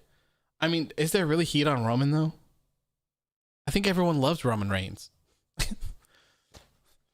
Everyone's just the opposite of what WWE always wants them to do, or us to do with Roman Reigns. Like, they want us to cheer him. We absolutely hate the guy. When we're supposed to hate the guy, we absolutely love him. I saw someone saying that, you know, they should have Roman Reigns and Edge at WrestleMania just so that Roman Reigns can beat him and get major heat for it. But, like, come on. Let's be real. the fans that are in attendance at WrestleMania are not going to be booing Roman Reigns. They're not going to be chanting "You suck" to Roman Reigns. They're going to be cheering the hell out of Roman Reigns. They're going to take the roof off of that building cheering for Roman Reigns because he's the best thing on WWE programming currently. Without a doubt, Roman Reigns is it. He is the top guy for all shows on WWE right now. Can't be touched. Him beating Edge does not give him heat. Not in my opinion. Not in my opinion. But who knows? I obviously don't think like anyone in WWE. I think that's clear too. Marcel says, do you think AEW should open with a promo to change their structure? Yeah, I mean, I think that everyone should always be trying to do something a little bit different. I don't mind wrestling shows opening up with wrestling. I don't mind that. But I always think that there's room for change and there's always room to do something different as well. And I think that changing it up is better for everyone. You know, like, you don't necessarily have to come up with a brand new formula every single time you have a show, but, you know, let's say that you have, you know, you have a certain amount of times dedicated to promos, backstage, entrances. You have a certain amount of time dedicated to matches, and you have a certain amount of time dedicated to ad spots, right? So all you have to do is come up with, like, let's say you have 8 different formats, right? So you have one where it starts off with like some sort of match and this and this and that, and then one that starts with a promo, and then one that starts with like an interview, and then one that starts with whatever, yada yada yada, right? You could pull from them at any time to format your show in such a way. That way you're not saying like, okay, well, how do we do something different? Like, you would have templates laid out for your show that you could pull from, and having 8, you could have a different format for your show for 2 months. And who's to say, like, you could do them over again? Who's going to have a problem with an episode of Dynamite starting out with a match for 3 weeks in a row? Who's going to care if it opens up with an interview for 2 weeks in a row or a promo for 2 weeks in a row? Like, I don't think it matters, but as long as you're changing things up and doing things different, I think that is the best. Keeping it fresh, doing whatever you can to change things up, I think is best. When you come up with this cookie cutter formula and you're like, okay, my show opens up with 15 minutes of Roman Reigns every single week. This is what we have to do. Now you're not necessarily booking your show to be the best that it can. You're booking your show to fit your cookie cutter format. Does that make sense? So you're kind of pitting yourself in these weird areas. And then if you're like, okay, well, we have a 15-minute Roman Reigns match, and then we have 3 segments of Roman throughout the show, and then we have like a 25-minute finishing match with like entrances and all that. Then you have to fit in these weird 2-minute matches that don't make any sense, and like you're constricted with all these times. Like, just make everything make sense and have the right amount of time. Drives me nuts. Marcel says Roman should never turn face. Yeah, 100%. Roman Reigns is incredible where he's at right now. Incredible. It'd be very hard to go back. Rocco says, no, they shouldn't. That's what makes it have a big fight feel, is the match starting. I love the way it starts and the way they run down the card. Leroy says, I remember one time in 2016 when WWE edited Roman Reigns' boos into cheers. Yeah. Yeah. Loa says, it's been a long time, but the man is back. Welcome, Loa. I appreciate it. Hope you're doing well. It's good to see you again. Marcel also says that WWE is still promoting Lacey versus Asuka at the pay-per-view on Twitter. At least the Spanish Twitter. See, I hate when they do that. If they have no intention of running Lacey versus Asuka at Elimination Chamber, they should not be promoting it. And they should have taken it off immediately. Immediately. It should have been taken off, and they should have been like, look, we'll try to find a suitable opponent for Asuka, or like just say that the match is off completely and the Asuka will not be defending. That's all. James says, if Jon Moxley wins the AEW heavyweight championship again, he should spray paint the letters Mox in orange on the front plate of the title. That would have been cool. I don't see Mox winning the title back though. No way. Not from Kenny Omega. Kenny Omega's on the same rocket ship that Roman Reigns is on currently. Those guys cannot lose. Nope. No. Lacey versus Charlotte in a fetus on the pole match. If Lacey wins, she can keep it. If Charlotte wins, she's got to get rid of it. That's terrible. That's terrible. Rocco says, didn't they promote Roman versus Goldberg while everyone knew that it was out and it never changed it? Yes, they did. And it was so annoying. I think even Triple H announced it, saying like, yeah, I think he admitted that it was off. And he said they're still advertising it because they have a unique way of changing it on the show. And then that episode of SmackDown, they did not do anything unique whatsoever. They just were like, hey, guess what? Braun Strowman is in this match now. Like they didn't announce anything whatsoever. Nothing. I remember people being pissed off about that. Me especially, because it's like, okay, if you want to take your time and you want to tell us that you're going to do something in a unique way, like I'm cool for that, right? They only have their shows on Monday and Friday. So I mean, in this case on Friday. So there's not really much that you can do opposed from just putting it on social media. So cool. Okay. Promote it until then, and then do what you got to do. But they didn't do anything. And it was just really frustrating. I hate it when they do that. So if Lacey and Asuka is not actually happening at Elimination Chamber, that is really frustrating. Marcel says, who should beat Omega, Hangman or Ibushi? I would have Hangman beat him. I don't think... I mean, it's kind of hard because we don't really know what this whole title collection thing is, like what's actually going on with that. We haven't seen him show up on Impact in quite a while. We haven't seen him show up anywhere else. I mean, he can't really show up in New Japan currently. So I don't know. I don't know. I still think it's Hangman. I still think the person that is going to beat Kenny Omega is Hangman. That will be the person to dethrone Kenny Omega and become the new AEW World Champion. 100%. And that's not to say, like, if they do like Omega and Ibushi, maybe just for the IWGP, like one of the heavyweight of the Intercontinental Championship, I could definitely see like Ibushi beating him. But for me, I think Hangman is the next AEW World Champion. That's my prediction for that. Merchandise says, hey man, sorry for joining so late. Wondering what your thoughts are on Otis turning heel. Thank you. That is very weird. Very weird. Marcel says, I DM you the Impact spoilers, so that will tell you the belt plans. Okay. Yeah, I'll check them.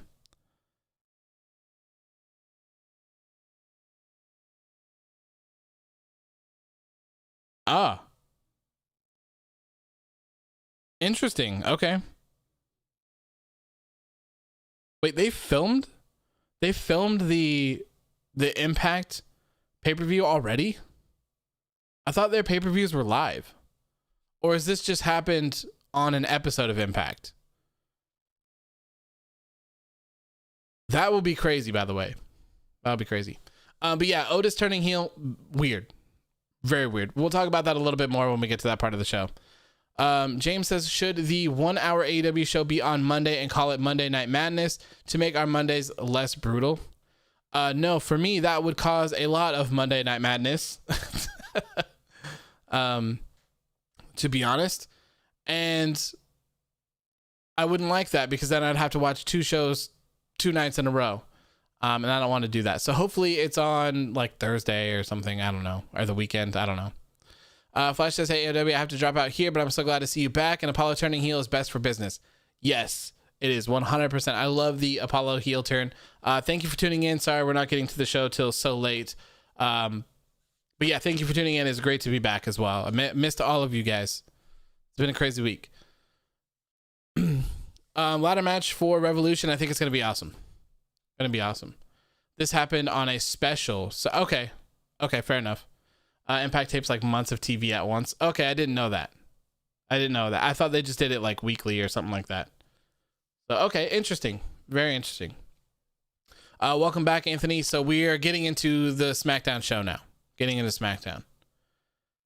So anyways, this show, after the Roman Reigns and Edge promo here, we still do not know who Edge is officially challenging for WrestleMania. They are definitely going to be dragging this out as long as they possibly can.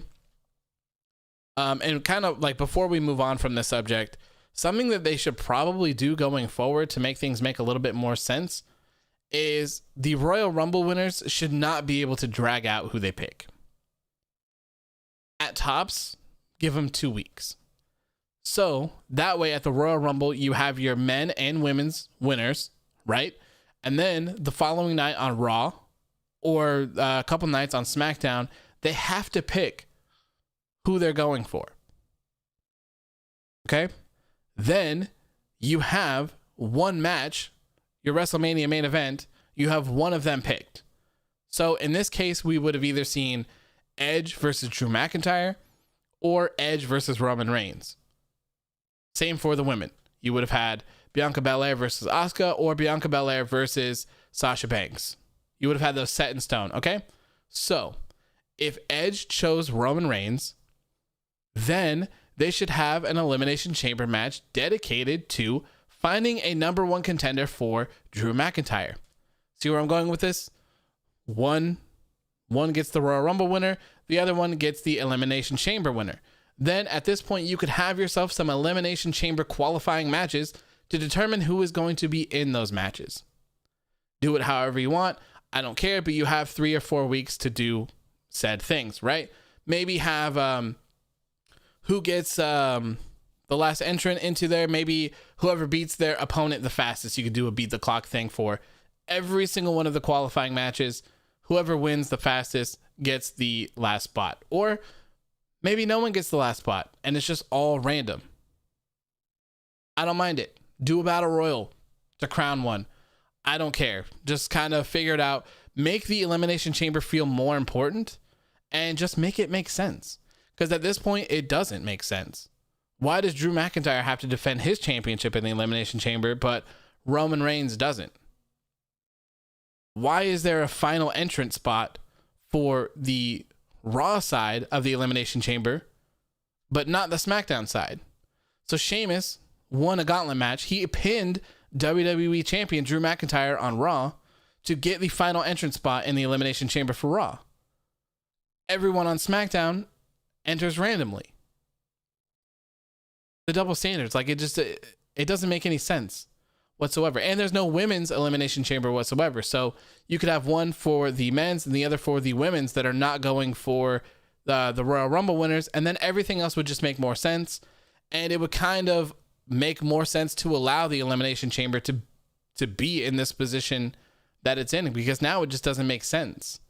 You have Edge looming over who he's going to pick for his WrestleMania opponent, yet we don't even know if Drew McIntyre or Roman Reigns are actually going to walk into WrestleMania as said champions. What happens if Sheamus wins the Elimination Chamber? More so, I'm going to talk about this in my predictions video, but how pissed off would everyone be if Randy Orton won the WWE Championship and then they ran back Edge versus Orton at WrestleMania? Ooh, that would suck, wouldn't it? That would suck. So that's my little spiel on the Elimination Chamber and the Royal Rumble and WrestleMania. I think just make things have a more of a formula that makes sense instead of just being so random. You could tell that they just randomly threw these together, and now they're going to have to rush for Fastlane. That is, I can't remember when I said that was. It's like 3 weeks away. And then 3 weeks after that, after Fastlane, they're going to have to rush WrestleMania. So what they should have done is cut out Fastlane. No one cares. Move the Elimination Chamber somewhere between the middle of the Royal Rumble and WrestleMania. And there you go. You got plenty of time to book stories. You got plenty of time to build people up and put them in the positions that they need to be in. That's it. And this whole dragging on who Edge and Bianca Belair are going to pick, like, I don't think it's that interesting. I don't think it adds much to the show. It's cool seeing Edge on there and yada, yada, yada, but it's all the same thing. Like, it's the same thing every single week. Bianca Belair, they're not even doing anything with her in the Royal Rumble. To be honest, it's kind of weird. Warrior says, funny how both women's champs are in makeshift tag teams because they have no contenders for them right now. It's crazy, man. The main roster women's division is terrible right now. terrible. Like Asuka's Raw Women's Championship reign has been god awful. And that's sad for someone of the caliber of Asuka. It sucks. It really sucks. And pairing up Sasha Banks and Bianca Belair, come on. Really? And what, they're probably going to win the championships because everyone knows that there's B&B shirts being made, so Banks and Belair. So they're probably going to win, and Sasha Banks is probably going to be a double champion once again. It's not good, man. It's not good. Marcel says, man, the Tony Khan Women's Bleacher Report announcement is getting a lot of backlash. I can imagine. I can imagine that people would be upset that those matches are not on Dynamite. I don't mind it. I don't mind it. It's weird, but I don't know. James says, if Belair and Banks win the women's tag titles, it would be like Cena versus HBK for the WWE title when they were both World Tag Team Champions at WrestleMania 23. Yeah, it's just kind of weird. Like, I don't know. Like, all of a sudden, they just shifted their focus to these tag team titles that have been completely irrelevant since they started, and they've just completely ruined everything to focus on it. Like, especially when you have the Riott Squad that is an actual tag team and they're losing to just random tag teams. Like, that stuff will never make sense to me. It will never make sense to me whatsoever. Anyway, so the first match of the night we will get to, it was Apollo Crews taking on Shinsuke Nakamura with Big E on commentary, which you can see the the topic picture of the night is dedicated to Big E on the commentary booth. This was incredible. Big E, he's got himself a nice little couch here, a mini fridge with a lamp. He's got himself a nice little TV dinner, a little foot spa going on, a blanket. This man's as comfortable as hell. This is how I want to be. I need this set up for my post shows so I can be comfortable, get my feet warm and bubbly, and a little soak. Nice little TV dinner. Love it. This was great. Match was good. Nakamura gets the win over Apollo Crews, and after the match, Apollo Crews loses it. This was great to see. This, you know, we've seen this slow Apollo heel turn for a couple of weeks now, and I think this finally cements it in for him. He ended up attacking Nakamura after the match, beating him up outside of the ring. Big E came over and was like, hey, bro, you need to stop. I'm not giving you another Intercontinental title shot. I've already beat you 3 times. It's done. It's over. Just go back and chill. Big E turned his back on Apollo Crews to go help Shinsuke Nakamura, and Apollo Crews attacked both of them with these steel steps. Good stuff.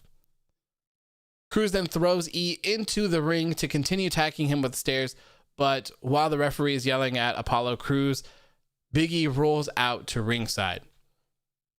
The referee keeps telling Apollo Crews to drop these steel steps, and he says, oh, you want me to drop these steel steps? Okay. He walks over to the ropes and drops the steel steps from inside of the ring to outside of the ring on top of Big E, hurting him a lot. And Big E wasn't even wearing any shoes. He had his feet in the bath, getting a little bubble bath, and Apollo Crews just attacked this man shoeless. How dare he? What an ultimate heel tactic to attack your enemy without even having shoes on. The disrespect is insane. Absolutely insane.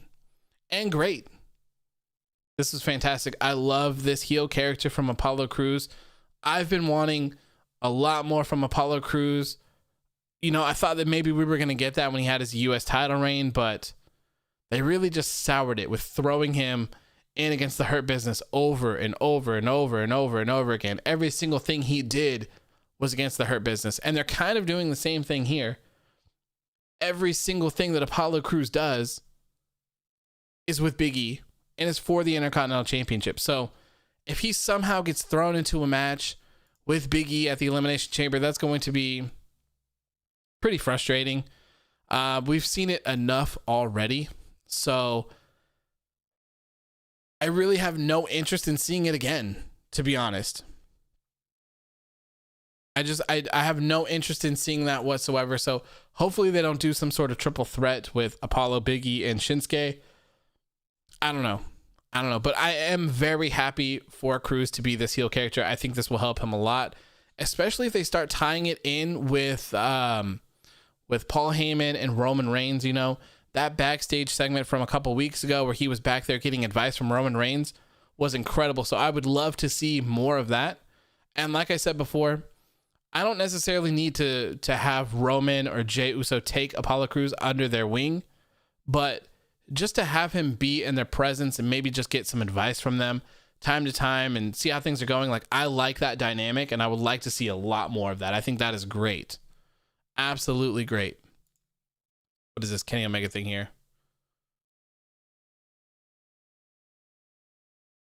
Okay. Anyways, after that, so God, this next. While Big E was being taken out of the arena on a stretcher, Father Rollins returned once again wearing this wild Chris Jericho looking outfit, suit, thingamajig. It was crazy. I love it. It's an interesting look. Where he's going with this whole thing, though, I don't quite understand. He's taking legal action against WWE for the disrespect of the locker room. When he returned last Friday, and while he was giving his speech, every single person left the side of the ring. So he's suing the company. So we kind of have two similar-ish type of storylines going on here, with Seth Rollins being mad at WWE and then also Sami Zayn being mad at WWE for being cheated. Of course, they're a little bit different because Apollo feels cheated by WWE and Rollins feels cheated by the locker room, but same kind of premise going on here, right? So I have no idea where this is going. He has hit... Anthony says Karen Rollins. Yeah, I guess. Yeah, right? I guess. Is he still Father Rollins? Is he still the Messiah? He's using the burn it down gimmick, no longer the Messiah gimmick, but his thing says embrace the change, I believe is what it is. Embrace the change on his Titantron, and he does have like the picture of him wearing the little foofy jacket with the fur on the neckline, which he wore as the Messiah. So I'm not sure if this is like a newish version of the Messiah or where this is going. I have no idea. I guess I'll give it a little bit of time here, but love the suit. Love the suit. Let's see here. He's the visionary now. Yeah, it kind of seems like he's changed a little bit. Like there doesn't seem to be a greater good now. Now it's just like embracing the change. Like, I don't know. I saw first says it perfectly. He says Seth Rollins goes from the savior to the small claims lawsuit Rollins. That pretty much sums it up right there. That's pretty good. Where it says he's the visionary now. Yeah, I guess. I mean, I guess you could tie in something like that with like a Messiah, right? Marcelo says Seth Rollins had the Jericho's clothes. Yeah, he pretty much like raided Chris Jericho's closet for this segment, right?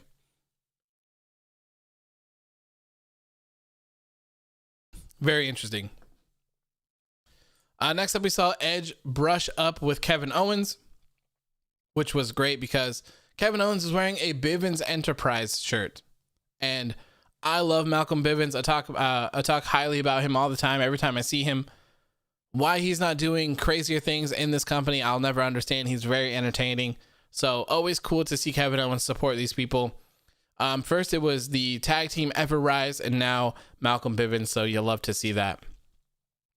And this is another thing that we've been seeing over and over and over again in these kind of formula things that I was talking about earlier, is that, you know, you have your opening segment with Roman Reigns, but then also you have Edge appearing multiple times in the show, just kind of rubbing shoulders with some people, which is kind of cool, but it's always super repetitive.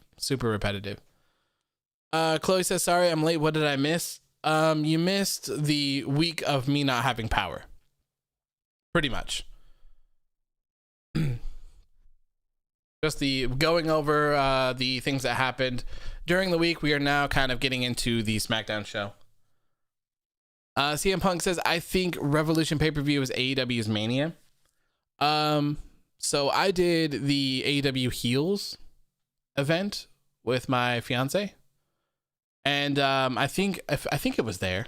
They don't really know what the big pay-per-view is. I think that's what Cody Rhodes said. They're not quite sure what the big show is.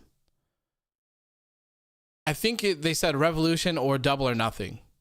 To me, I think All Out should be their WrestleMania. All Out should be their big show. It makes more sense, like All Out. Like you're going all out. As in, like, you're doing the best that you can. Like, this is the best that we can give you. We're going all out. That just makes sense to me. I don't know. But what do I know? I don't know. All I know is that I love all 4 of their pay-per-views, so I couldn't really care less which one they pick. They're all good. And they're special. Warrior says, I agree with All Out being their big pay-per-view. Yeah, I think it just makes more sense. And, of course, like, they used All Out because they can't use All In because Ring of Honor owns a portion of it, if I'm correct.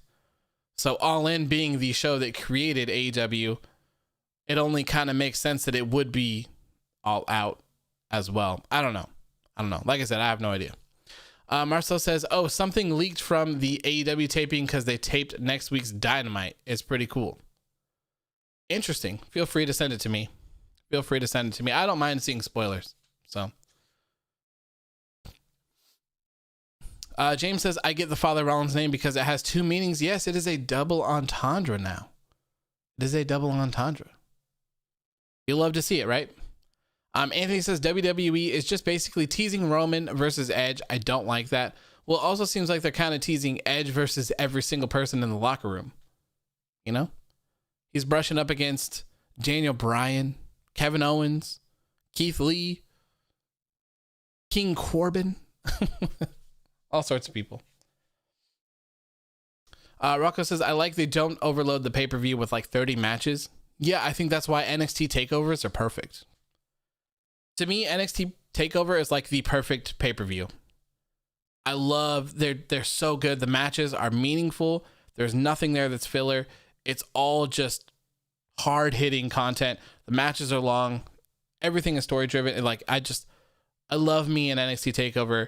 And typically, like, even though like the AEW pay-per-views are stretched out, I think it allows them to put a little bit more things on there and make them interesting as well. So I can't complain about that. I just hate WWE pay-per-views sometimes when there's like 10 things on the card and most of it's just filler and it doesn't make any sort of sense. It seems like they've gotten better at that though, because the last pay-per-views haven't really had that much filler in them. James says, would you like to see WrestleMania again? I would love to see Daniel Bryan versus Edge at WrestleMania. I'm not quite sure I would have Daniel Bryan beat Roman Reigns at the Elimination Chamber and then go on to face Edge, but I would like to see that match at some point on some sort of stage.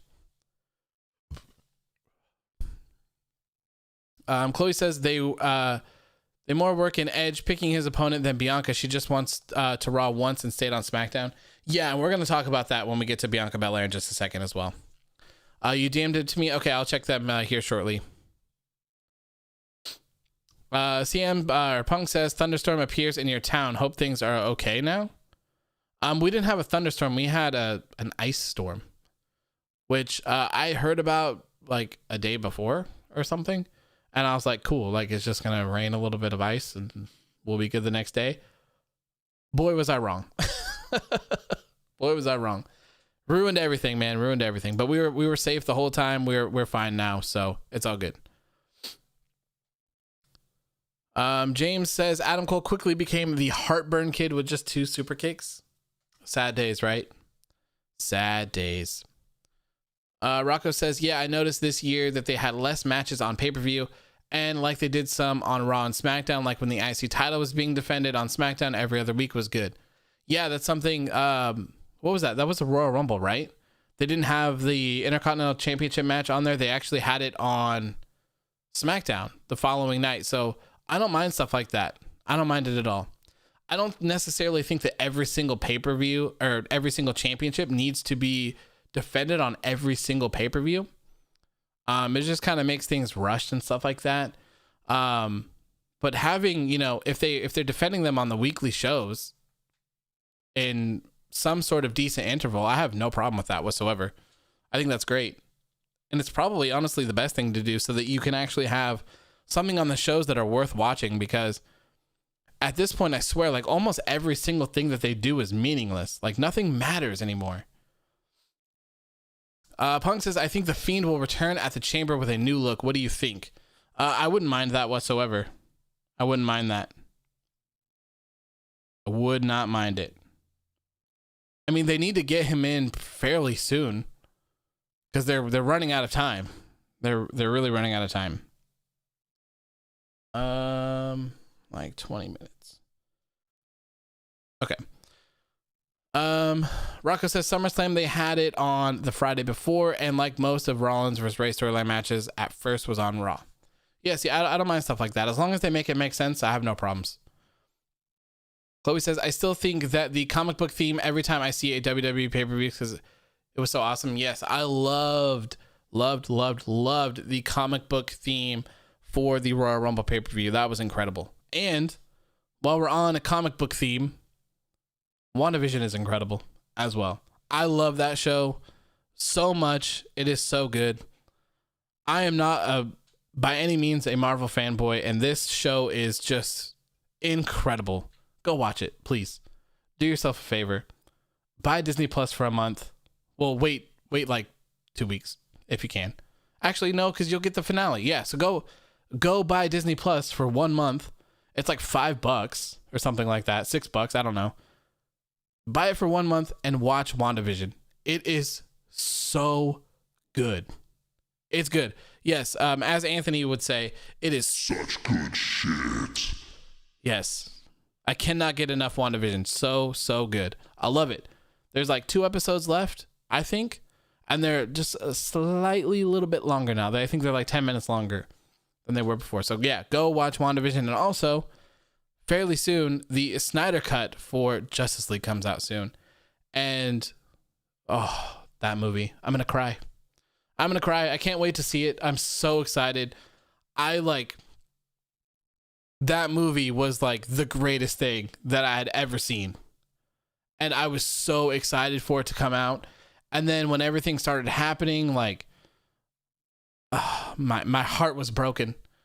And when I saw it, it kind of like just killed my love for everything that happened in DC movies. So, God, I'm so excited to see the Snyder Cut. And I hope that, it makes me...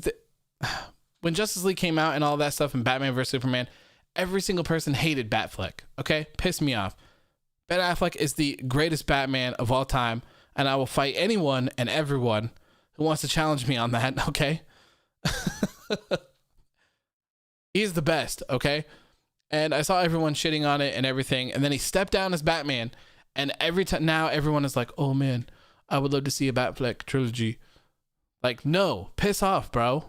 No, you guys disrespected him for so long, and now that he's gone, now you love him. Now you love him. The disrespect is real. Marcel says, has Zack Snyder made a good movie? Yeah, I think so. I really liked Man of Steel. I really liked Batman vs Superman. I really like Watchmen as well. I love Watchmen. It's a little bit long. It's very long, but it's really good. I love Rorschach, and I loved everything about that. Marcel says, Batfleck, the best Batman. What are you smoking? Only the finest, my friend. Only the finest. Best. Rocco says, during the pandemic, what do you think was better, AEW pay-per-views or takeovers? I don't remember. I'd have to go back and look. Basili says, the thing that doesn't make sense to me is I love Edge being back and all, but they advertise him as if he decided who he's facing, but we still have the Elimination Chamber and Fastlane. Yeah, that's why I say it's just kind of, I don't know. It's just repetitive at this point. James says Roman's match versus the Chamber winner would last 12 or 21.1 seconds. Yeah. Him defending right afterwards is kind of meh. Marcel says, oh, Watchmen is good, but BVS, how do you like that movie? Martha. I liked it. I loved BVS, to be honest. That's one of my favorite movies. I don't know. Like, I don't understand why everyone was so mad about the Martha scene. Like, it makes sense to me. So I'm not quite sure why everyone got so bent out of shape over that. I don't know. I liked it. I think it makes sense. The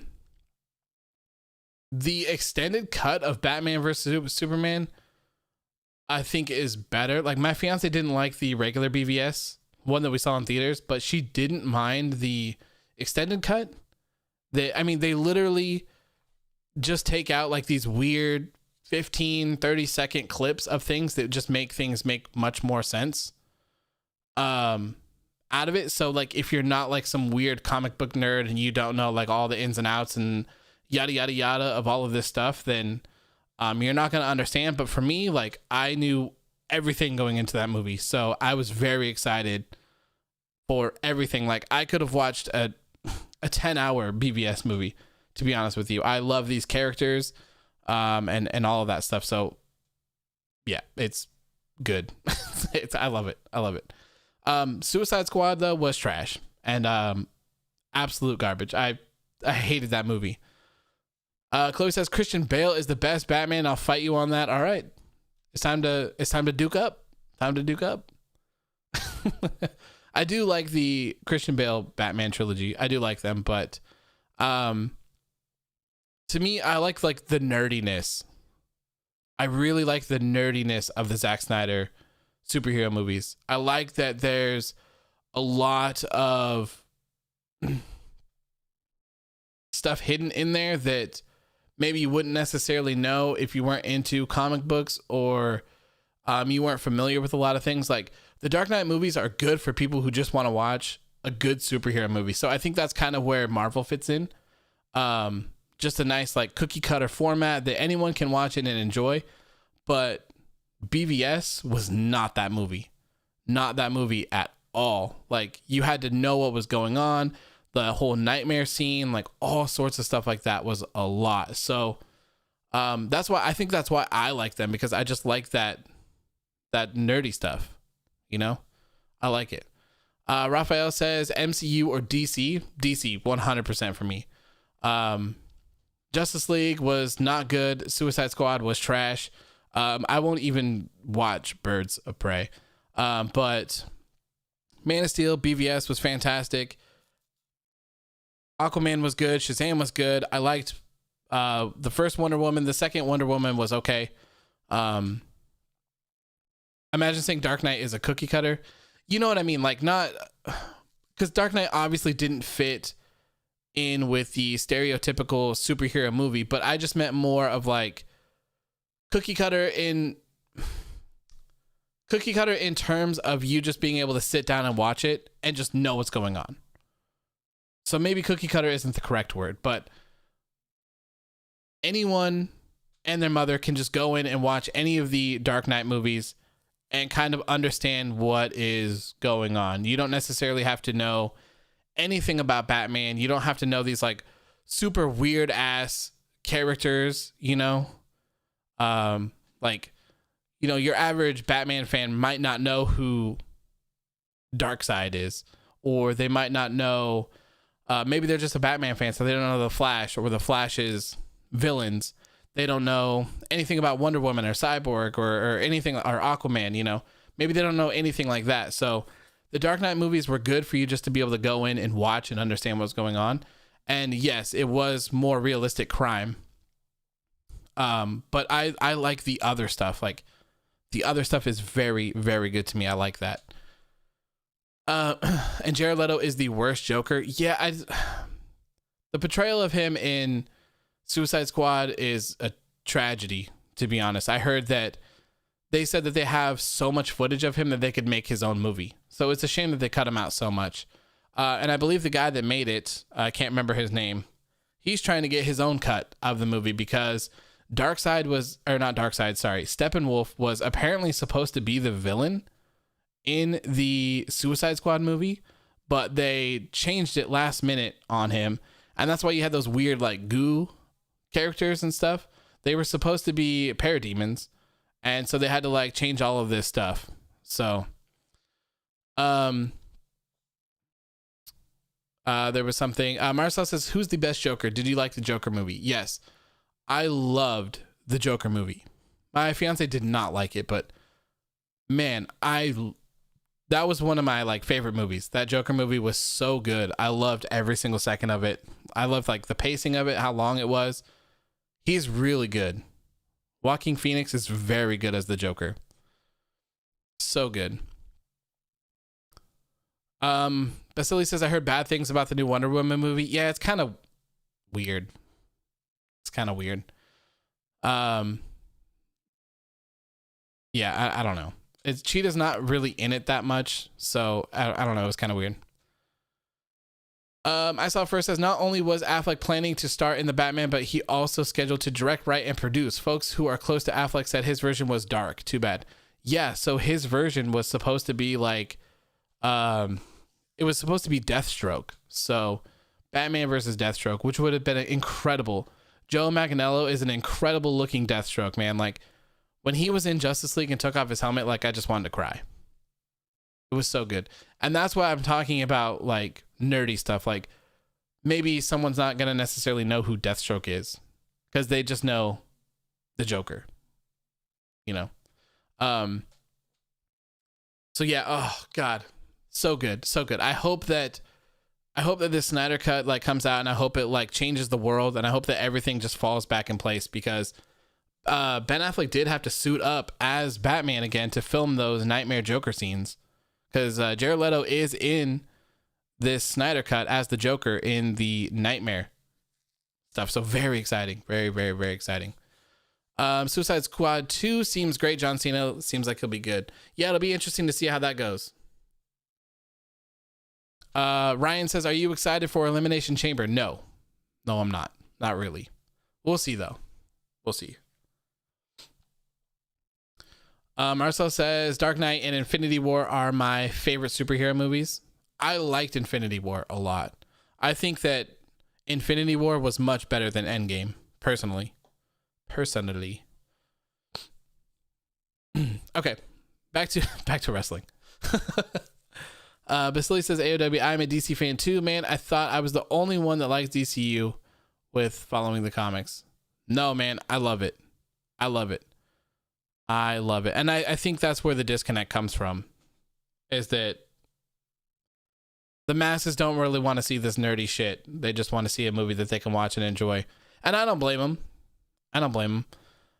You know, it's always like something I tell my fiance all the time is that instead of doing these movies, and Marvel stole my damn idea, okay?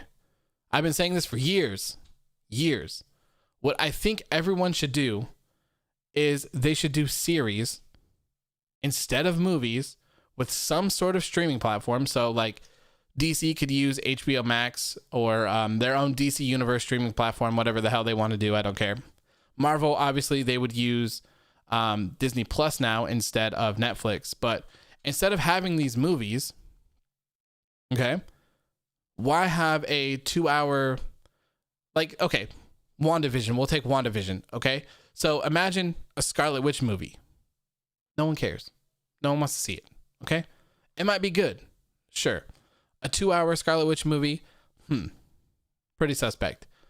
A 9-episode series of WandaVision, incredible. So why not take all of these people? You could create TV series for everyone and their mothers. So I'll use DC for an example. You have a 10, 12 episode series of Batfleck as Batman.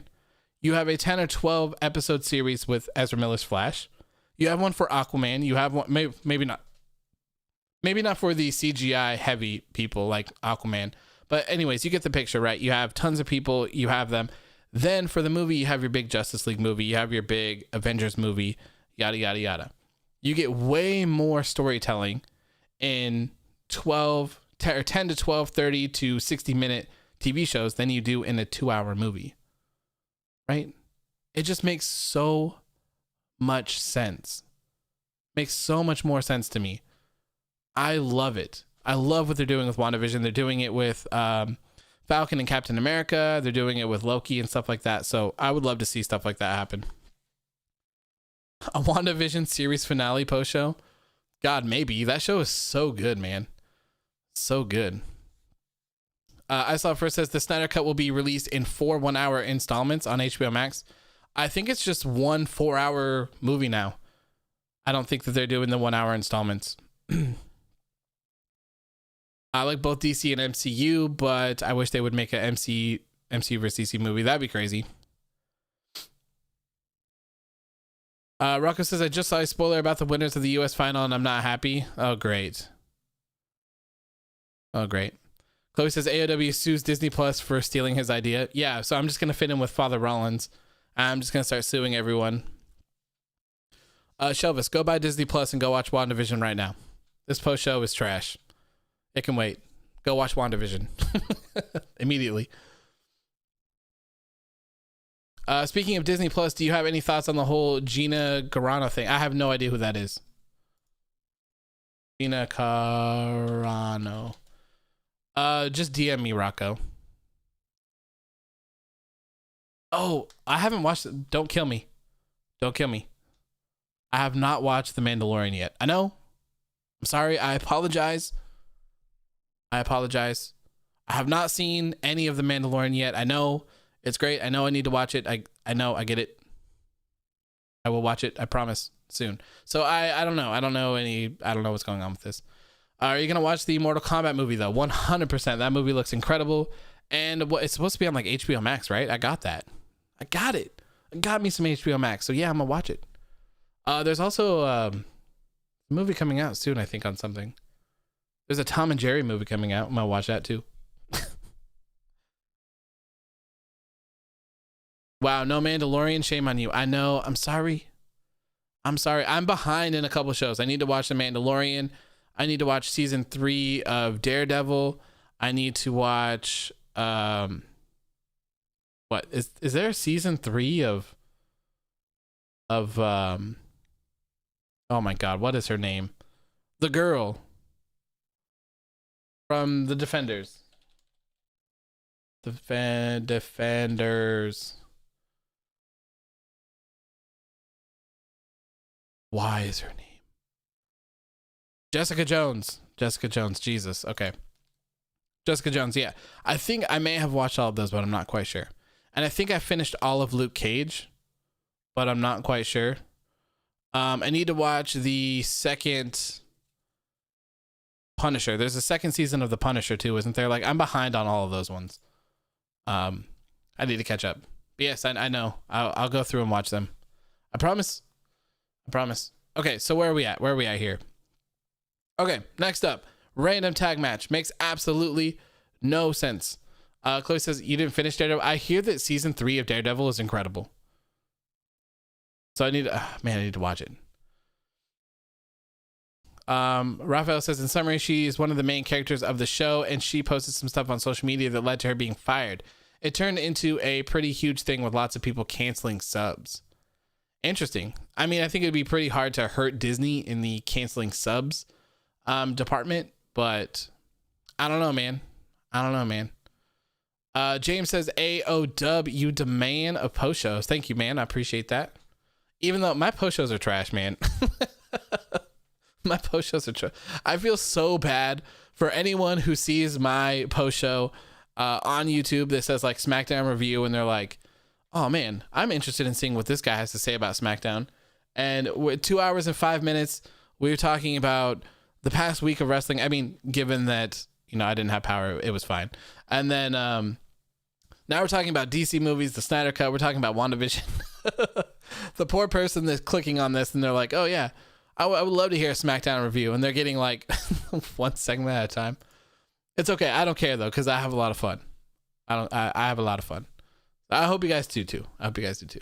Anyways, so we had this random tag team match here that saw Tamina and Natalya taking on the Riott Squad. Poor Riott Squad, man. I feel so bad. It's like Liv Morgan and Ruby Riott are just never gonna get ahead. Chloe says, you timestamps for your reviews? Yeah, but then I'd have to like go through and timestamp everything, and I'm not doing that. No way. Too much work. Like I want to clip a lot of things from the show so that I can post them on like Instagram and Twitter so that more people can see them. But it's always so much work to go through and like find out where I said certain things and like, yeah. And then I got to create the audio visualization thingamajiggy. I don't know. Something that I need to work on. Godzilla vs. Kong on HBO Max 2. Ooh, yeah, that sounds good. I need to watch The King of Monsters 2. I think it's on HBO Max. That movie looks beautiful. Who's Tamina and Natalya? I only know the boat and the yacht. There you go. James says there's a rumor that Liv Morgan is dating Bo Leave. Yeah, that's weird, right? My fiance texted me this morning and said that Bo Dallas and Liv Morgan live on like a farm together. I mean, like, good for him, but weird. Really weird. Where he says Riott Squad, the only actual tag team on the main roster, and they get absolutely nothing. Yeah, why? It makes no sense. And like, they went out of their way doing all of that build up for Liv Morgan, only to have that weird Rusev and Lana and Bobby Lashley stuff, and then she just fell right back into where she was, and they're doing absolutely nothing with her. It's such a shame. Such a shame. The Riott Squad should 100% be in some sort of contention for the WWE Women's Tag Team Championships. Yeah, same thing. Yeah, I agree, Anthony. They should be in some sort of title picture. They're like the only actual tag team. I don't get it. So Billie Kay comes out wearing a Tamina shirt and some cat ears as well. And looks like she's trying to distract the Riott Squad. She kind of does for a second. But thank God that Natalya didn't actually pick up the win from that.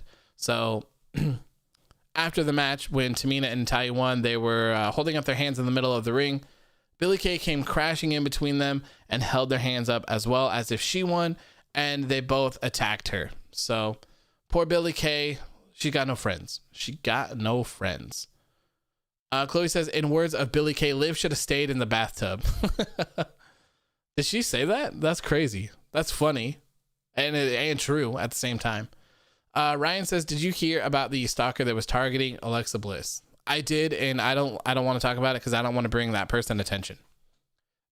So long story short, don't give people like that attention. They don't deserve it. Report it. Let the police do their jobs and take care of the trash. Next up, we had an episode of Ding Dong Hello. I loved this, by the way. I love Bayley's outfit. I love the setup for this. I love the like SNL styled music for this talk show. This was all good. And one of my favorite things for this is that as Bayley was talking and introducing her guests, you heard the doorbell ring, and Bayley opens the door, and Big Oof and Shayna Baszler are there looking to come inside. I thought that was a hilarious touch. I loved it. It was so good. I love stupid shit like this from people that are able to pull it off. And Bayley has transformed perfectly into her character. I love where she's at right now. It is very entertaining. I love it. This quickly changed, though, when Big Oof called herself the sexiest woman on TV. But on that one. And then Reginald came out, and apparently Reginald is a Sasha Banks simp now, along with Kalisto. So that was kind of interesting. And I guess, what is Sasha Banks just going to have like a group of guys behind her? It's going to be Sasha Banks and Kalisto and Reginald with her simps going along.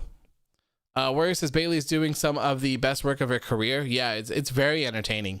Very entertaining. I really like it. And the whole time that people were coming out, Reginald came out, Sasha Banks came out, Bianca Belair came out. Bayley was just screaming to everyone, use the door.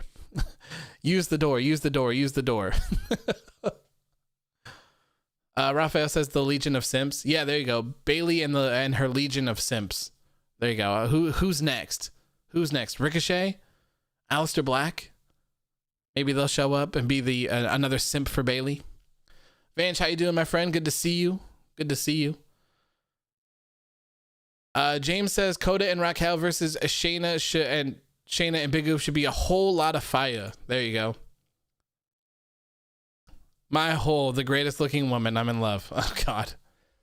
Yeah, we should probably cruise through the rest of this because we're over 2 hours and 10 minutes. 2 hours and 11 minutes into this.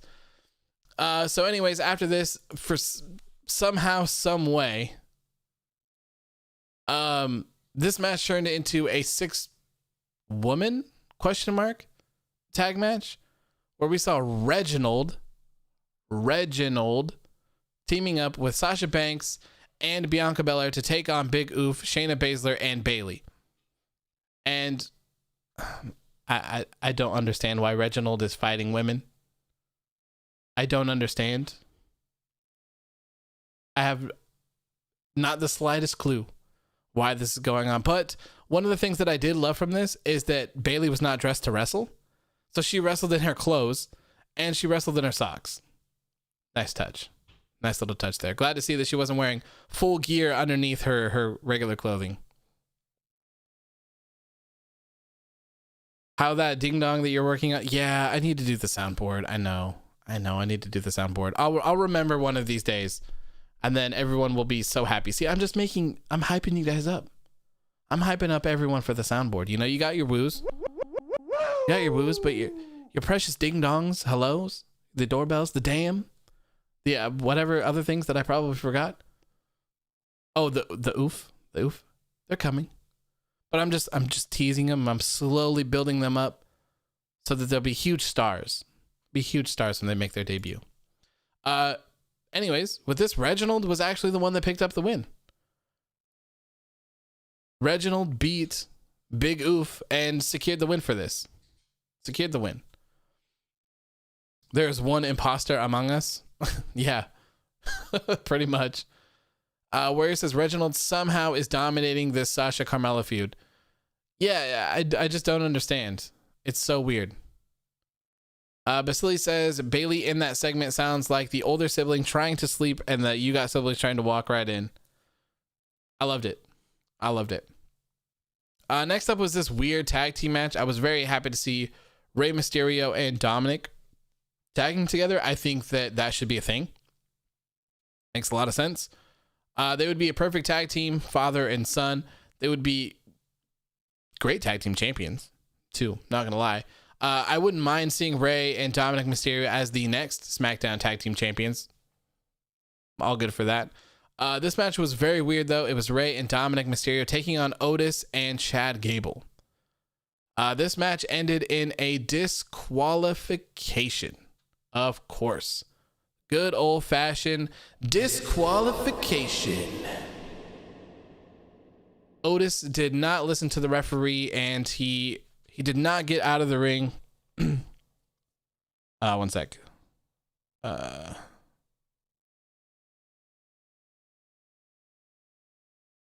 Okay. He did not listen to the referee's count, so the referee ended up disqualifying him. I think this kind of is signaling a heel turn here for Otis and Chad Gable. Kind of interesting. I'm not sure why. I'm not quite sure why this happened.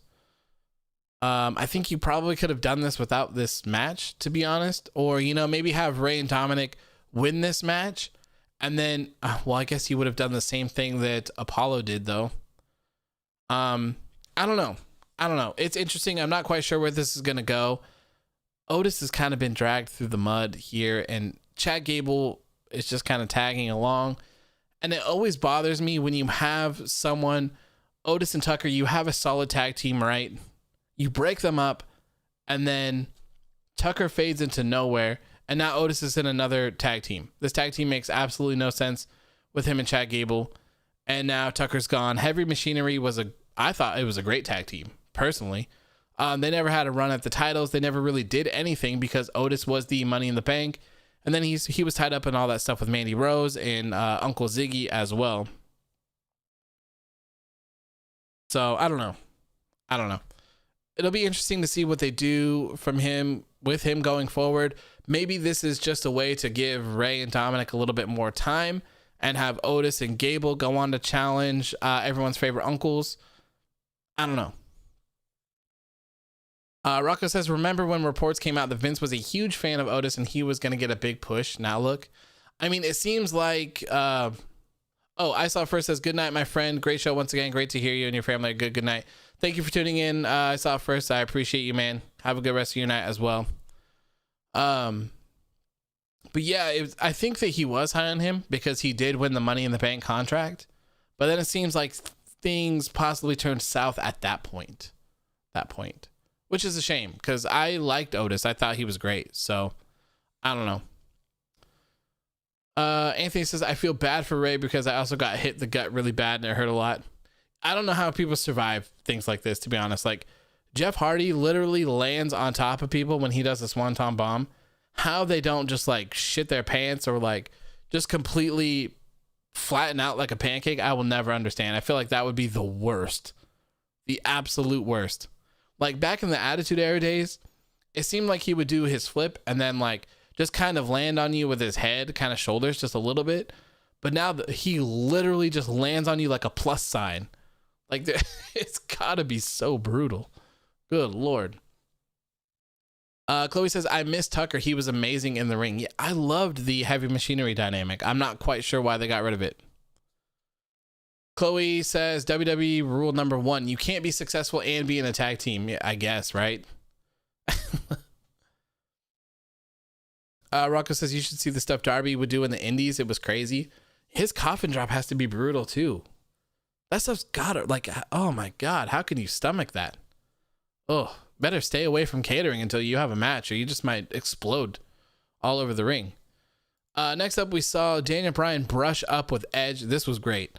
Daniel Bryan was like, hey, look, you need to make your decision. He's like, I want you to promise me something, I think is what he said. He said, look, I'm going to go on and win the Elimination Chamber this Sunday. Then I'm going to beat Roman Reigns and become the Universal Champion. And then I want you to challenge me at WrestleMania. That'd be crazy. That'd be absolutely crazy if this happened. I would love to see a Daniel Bryan versus Edge match. I would love it. It would be so good if they let them just go out there and do their thing. So hopefully, I don't think this is going to happen at WrestleMania, but I really hope that this does happen while we have Edge back with us. And because it seems like Bryan is trying to become a part-timer as well. So hopefully this is able to happen before something goes wrong somewhere or someone steps out. Please, God. Chloe says, I saw someone comment neck versus neck when he posted that picture. Yeah, I saw that. Ryan says, who do you think Edge should challenge? I think that Edge should challenge Drew McIntyre. I think we all pretty much know that it's going to end up being Edge versus Roman Reigns, though. So that kind of sucks. After this segment, WWE announced another match here for Elimination Chamber. It is Big Oof and Shayna Baszler defending their WWE Women's Tag Team Championships against Sasha Banks and Bianca Belair. It's a shame, man. It's a shame. I think we all kind of know what the outcome of this match is going to be, probably. I will save that for my video that I'm going to record after I get off this post show here. And that will be probably available in the morning, like when my Royal Rumble video was. Same format and all of that good stuff as well. This will be interesting, I guess. Chloe says, everyone buy your B&B shirts. Yeah, right? Anthony says, I feel like Edge should be in a match where he fights superstars that were not around, like Daniel, Roman, Seth, Braun, AJ. Yeah. I would love to see Daniel Bryan. I would love to see Roman and Seth. Roman and Edge. Seth would be good. I don't really care for Braun so much. AJ Styles, absolutely 100%. That'd be incredible. Next up was the final match of the night, the main event. It was Daniel Bryan, Cesaro, and Kevin Owens, the faces, taking on Sami Zayn, King Corbin, and Jey Uso, the heels, in the Elimination Chamber match. This match had nothing on the line. Just putting all of the guys in the match for quote unquote momentum going into the Elimination Chamber this Sunday. Daniel Bryan ended up making Sami Zayn tap out. So Daniel Bryan, Cesaro, and Kevin Owens were the winners of this match. James says, good night, AEW. I'm going to get some nachos. Sleep well. Thank you, my friend. I appreciate that. Thank you for tuning in. It was good seeing you. And enjoy your nachos, man. Enjoy your nachos. Raphael says, one thing I'm beginning to hate is the low quantity of matches on a pay-per-view. Sure, it makes them shorter, but there's way too many titles and good wrestlers for it to be that way, in my opinion. I don't mind the shorter pay-per-views. I prefer them, to be honest. To me, I wouldn't necessarily say that pay-per-view length is something that, like, you shouldn't just be like, okay, well, I have an hour for a pay-per-view. If you have 3 matches on a pay-per-view, that's fine, as long as they're high quality matches and the stories are good. If you have 10 matches on a pay-per-view, that's fine, as long as the matches are good, the match quality is good, the stories are there, and everything's there. I don't want to see a pay-per-view with 10 matches where 4 of them are ones that you want to see and the other 6 are just trash. And then you have an hour pre-show where that has a match on it that no one could care about either. So as long as there's balance, in the matches and they all make sense and they're all entertaining, I couldn't care less. I thought the Royal Rumble was very good. It seemed like there wasn't very many matches on it, but I liked it. I liked it a lot. So it'll be interesting to see how Elimination Chamber goes through, because there's only 5 matches announced for it or something like that, and 2 of them are up in the air. So we have both of the men's Elimination Chamber. So we have the one with Drew McIntyre defending. Oh, I guess we have 6 because we have the match. So we have the, we'll talk about this. Or we are at the end. We're at the end. Okay. So we have Drew McIntyre defending his WWE Championship in the Elimination Chamber. We have a number 1 contender for the Universal Championship in the Elimination Chamber, and I don't know if it's like immediately after or just like on the same night, but whoever wins that Elimination Chamber will go on to face Roman Reigns for the Universal Championship on the same night. That's 3. We now have Big Oof and Shayna Baszler versus Sasha Banks and Bianca Belair. That is 4. So we have 4 matches for this. Another match that we have is Bobby Lashley defending his United States Championship against Matt Riddle and Keith Lee. But it's kind of seeming like Keith Lee is not necessarily in this match anymore. So I'm not sure if the match is just going to be off the card or if they're just going to remove him from it and it will just be Bobby Lashley versus Matt Riddle. So that's possibly 5. 6 is we have Lacey Evans versus Asuka. And it seems like Lacey Evans is probably going to get taken out if she's actually pregnant. So we have 4 matches that we will 100% see. Maybe 6. Ryan says, is the Undisputed Era fine? Yes, Undisputed Era is fine. Trust me, I know what I'm talking about when it comes to stables. They're fine. I promise. Anthony Torres says, not gonna lie, I feel like Naomi and Big Oof could be a tag team since the bloodline, they are family. I guess. I don't understand why this tag team match is happening. I don't know why they don't just... Didn't Naomi and Lana win number 1 contenders for the titles? Raquel and Dakota just won the Dusty Classic. Shouldn't they have a shot at these now too? I mean, like, I understand that you can have number 1 contenders and have someone else challenge before. Like, I'm not new to that, but it just kind of seems weird because if they put the straps on Sasha Banks and Bianca Belair, that sucks for Raquel and Dakota. That sucks. Or, I guess that they could win them and that would throw them out of whack. I don't know. Chloe says, it's a Sasha Banks feud when her opponent says, you're not the boss of me. Like, everyone uses that line on her. Yeah. Just cheap little gimmicky lines. You love to see it, right? Maybe they decided to save the triple threat for WrestleMania. Maybe, but man, I would love to see Bobby Lashley lose the United States Championship. And I think that this triple threat would be perfect. If they had Keith Lee pin Matt Riddle, Keith Lee can win the U.S. title. Bobby Lashley could be like, hey, you know what? I'm better than the U.S. title now. I want to challenge Drew McIntyre. Or, like, better yet, give me Brock Lesnar for WrestleMania. That would be dope. I would love that. Safa says, are you going to do live coverage of TakeOver on your Instagram? For the one I missed? I think so.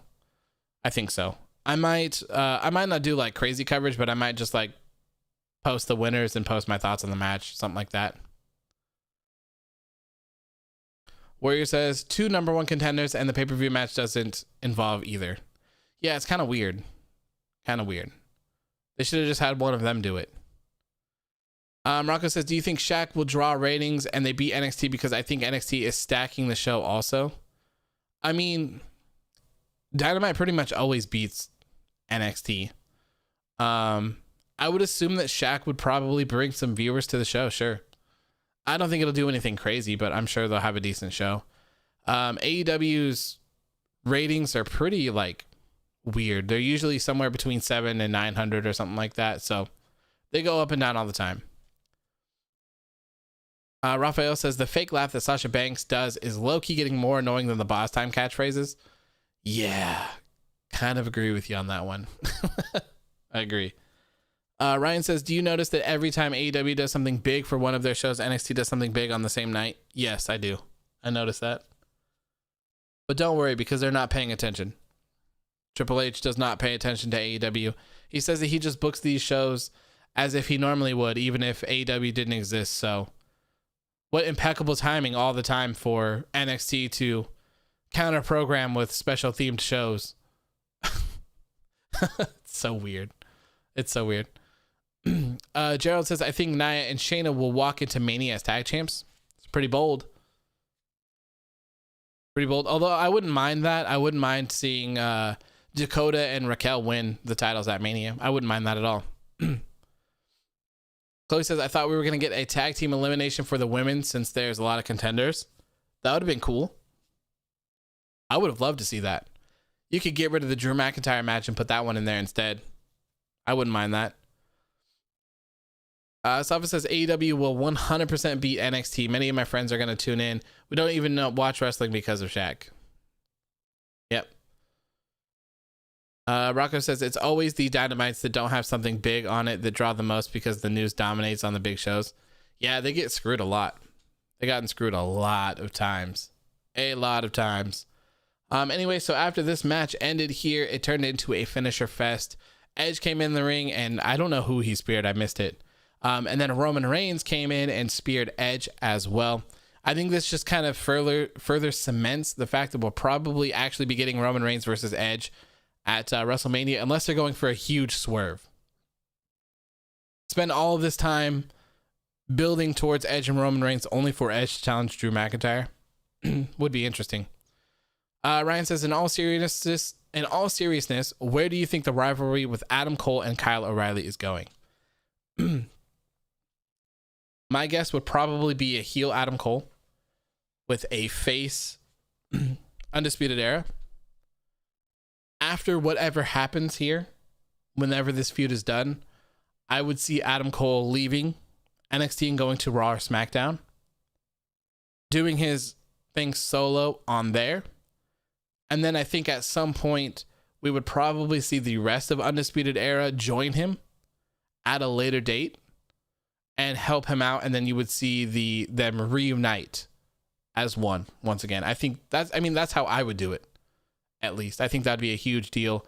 Bringing the Undisputed Era back on the main roster in an interesting way, I think would be good. Raphael says, I really don't know what the plan for the WWE Championship is at Mania is. I can't see WWE considering Sheamus to be important enough for Mania, but he's the only logical challenger. It's really weird. Yes, it is very weird that Sheamus is the only real challenger for the WWE Championship at this point, and his booking is kind of terrible. It just goes to show you, like I say it all the time, that most people in WWE are meaningless right now. No one really gets pushed crazily. People can't win matches clean for the most part. If they do win the match clean, then they get attacked after. It's not important. Anthony says, I don't think Bianca should lose at all on the way to Mania because it makes her look bad. I agree. I don't think Bianca Belair should be losing anything. And if anything, I feel like WWE needs to put more focus on Bianca Belair because they spend so much time advertising Edge for everything for the Royal Rumble and hardly any for Bianca Belair. Why didn't Bianca Belair should have kicked off SmackDown the night after not the night after the Royal Rumble, but the SmackDown after Royal Rumble, Bianca Belair should have been the opening segment for the show. Edge can have Raw. We know he's a free agent, but Bianca Belair is signed to SmackDown. That is her show. So she should have opened up that show, and then Edge should have opened up Raw. That's how I would have done it. And then you could have done the Roman Reigns Edge stuff later on in the night. Bianca Belair needs to have her shine. Bianca Belair is incredible. Incredible. And the match that I think is obvious that's going to happen is Sasha Banks and Bianca Belair at WrestleMania. It's going to be a huge match as well. So I really wish that they would put more time into Bianca and let her shine a little bit more. She was in this Ding Dong Hello segment for like 2 minutes before, not even 2 minutes, sorry. Like 20 seconds before they went to commercial and came back into a match. Akash says, love your voice, and given the opportunity, would you do a ring announcer? Probably not a ring announcer. No. Commentary. Hey. If you want someone to be an asshole and just bury all of your talent on commentary, I would love to do it. I would love to do it. I would like to do Big E, like Big E style, like sitting there on a couch, maybe in like some crazy suit or something, shoes off, feet in a little bubble bath, just talking mad shit. That'd be so much fun. I would love to do that. I would absolutely love to do something with a wrestling promotion at some point and someday if that ever happens, but who knows. Chloe says it would be nice if Sasha cheats to win against Bianca at WrestleMania, because Paul Heyman said that Sasha probably can't beat Bianca because she's not as ruthless as she used to be. Hello, Harrison.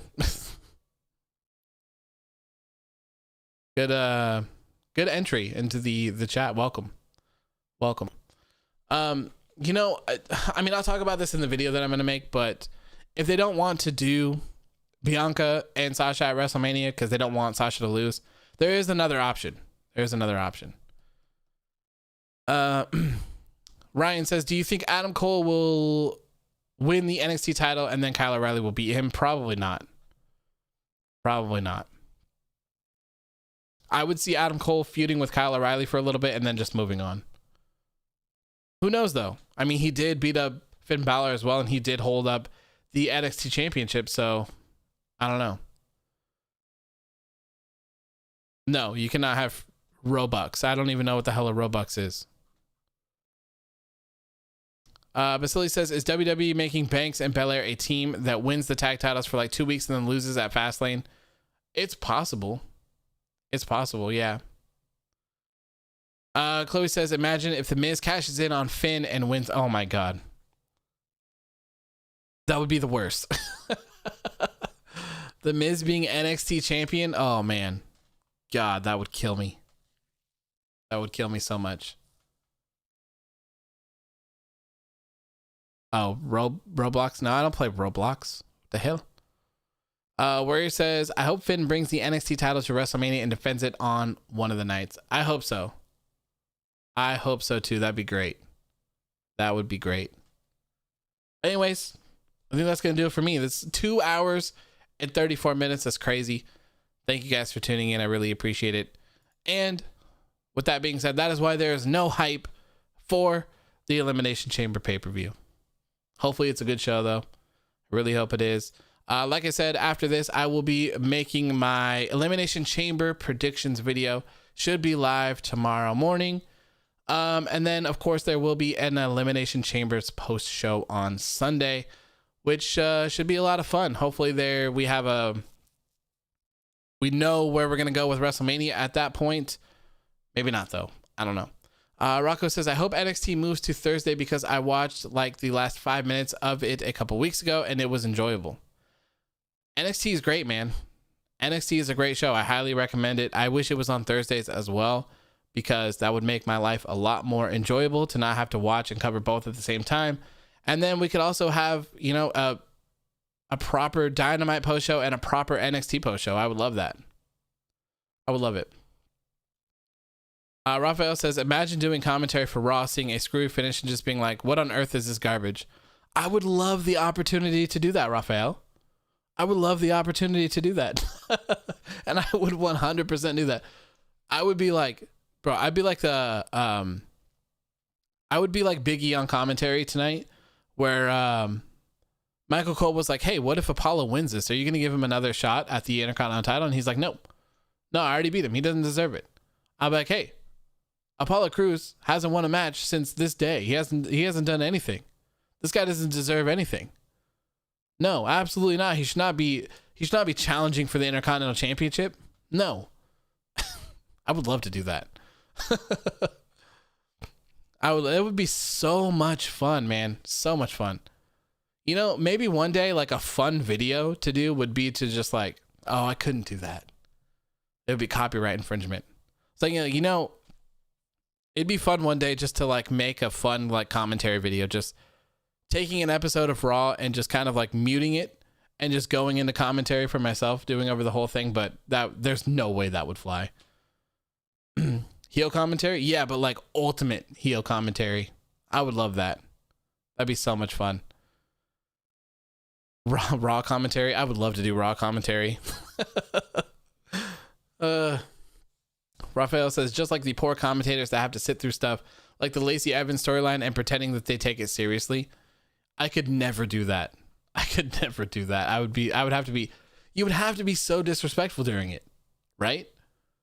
Like, and I wouldn't even want to do the heel commentary where you're just like, oh, okay, well, I'm a heel commentator, so like, I hate all the baby faces, but I love all the heels and their heel tactics. I would just be like a truth commentator, I guess. The truth hurts sometimes, right? So I'd just be like, hey, this person doesn't deserve jack shit. They haven't done anything. What has this guy done? Why is this person even here? They should be training some more. What are they doing here? Why is this guy in the tag team? Why is this tag team facing these people that aren't even a tag team? Why are these tag team champions not even a tag team? They're just two dudes. Rocco says, watch Michael Cole's NXT game show commentary. It's the best. I love that picture of him where he's holding up a thing saying stop the pain or whatever. Chloe says they'll be like, AEW, what do you think? And AEW says, I don't give a shit, honestly. I love it. Absolutely love it. Just like standing up, throwing off my headphones and being like, what is this shit? Another roll up? Who booked this? Someone get Vince on my line. Someone get Vince on my headset. Another roll up, another distraction. I can't have it. That'd be great. Be a lot of fun.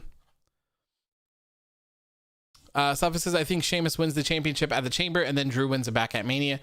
I think that is very possible. Very possible. That would be their way to get Drew to win the title back in front of fans. But man, if they do that, that would suck because I wouldn't mind it if they didn't do the Randy Orton thing, but they did. So I kind of don't want to see that happen again. But I do see it very likely. It could definitely happen. That's for sure. I'll talk about it in my video for tomorrow. So anyways, I gotta go. I've been on for 2 hours and 40 minutes and I still got to make this video. Like I haven't started whatsoever. So I have to make the video, edit it, render it, make sure it's uploaded, make I actually have to like edit the video as well, like with things because I don't have like a face cam, you know? So I actually have to like put something on the screen and edit it and make it all cool. So hopefully you guys enjoyed the Royal Rumble predictions one because I'm going to do it like the same fashion with the glitch effects and stuff like that. I thought that was pretty cool. So anyways, thank you guys for tuning in. It was amazing seeing you all again. I really appreciate you being here after I've been gone for a week, but I'm alive, I am well, and your keeper of truth is back for good. I will see you all tomorrow for the Elimination Chamber predictions video, and then I will see you all on Sunday for the Elimination Chamber post show. Thank you all for tuning in and see you guys later. Have a good rest of your night. Peace.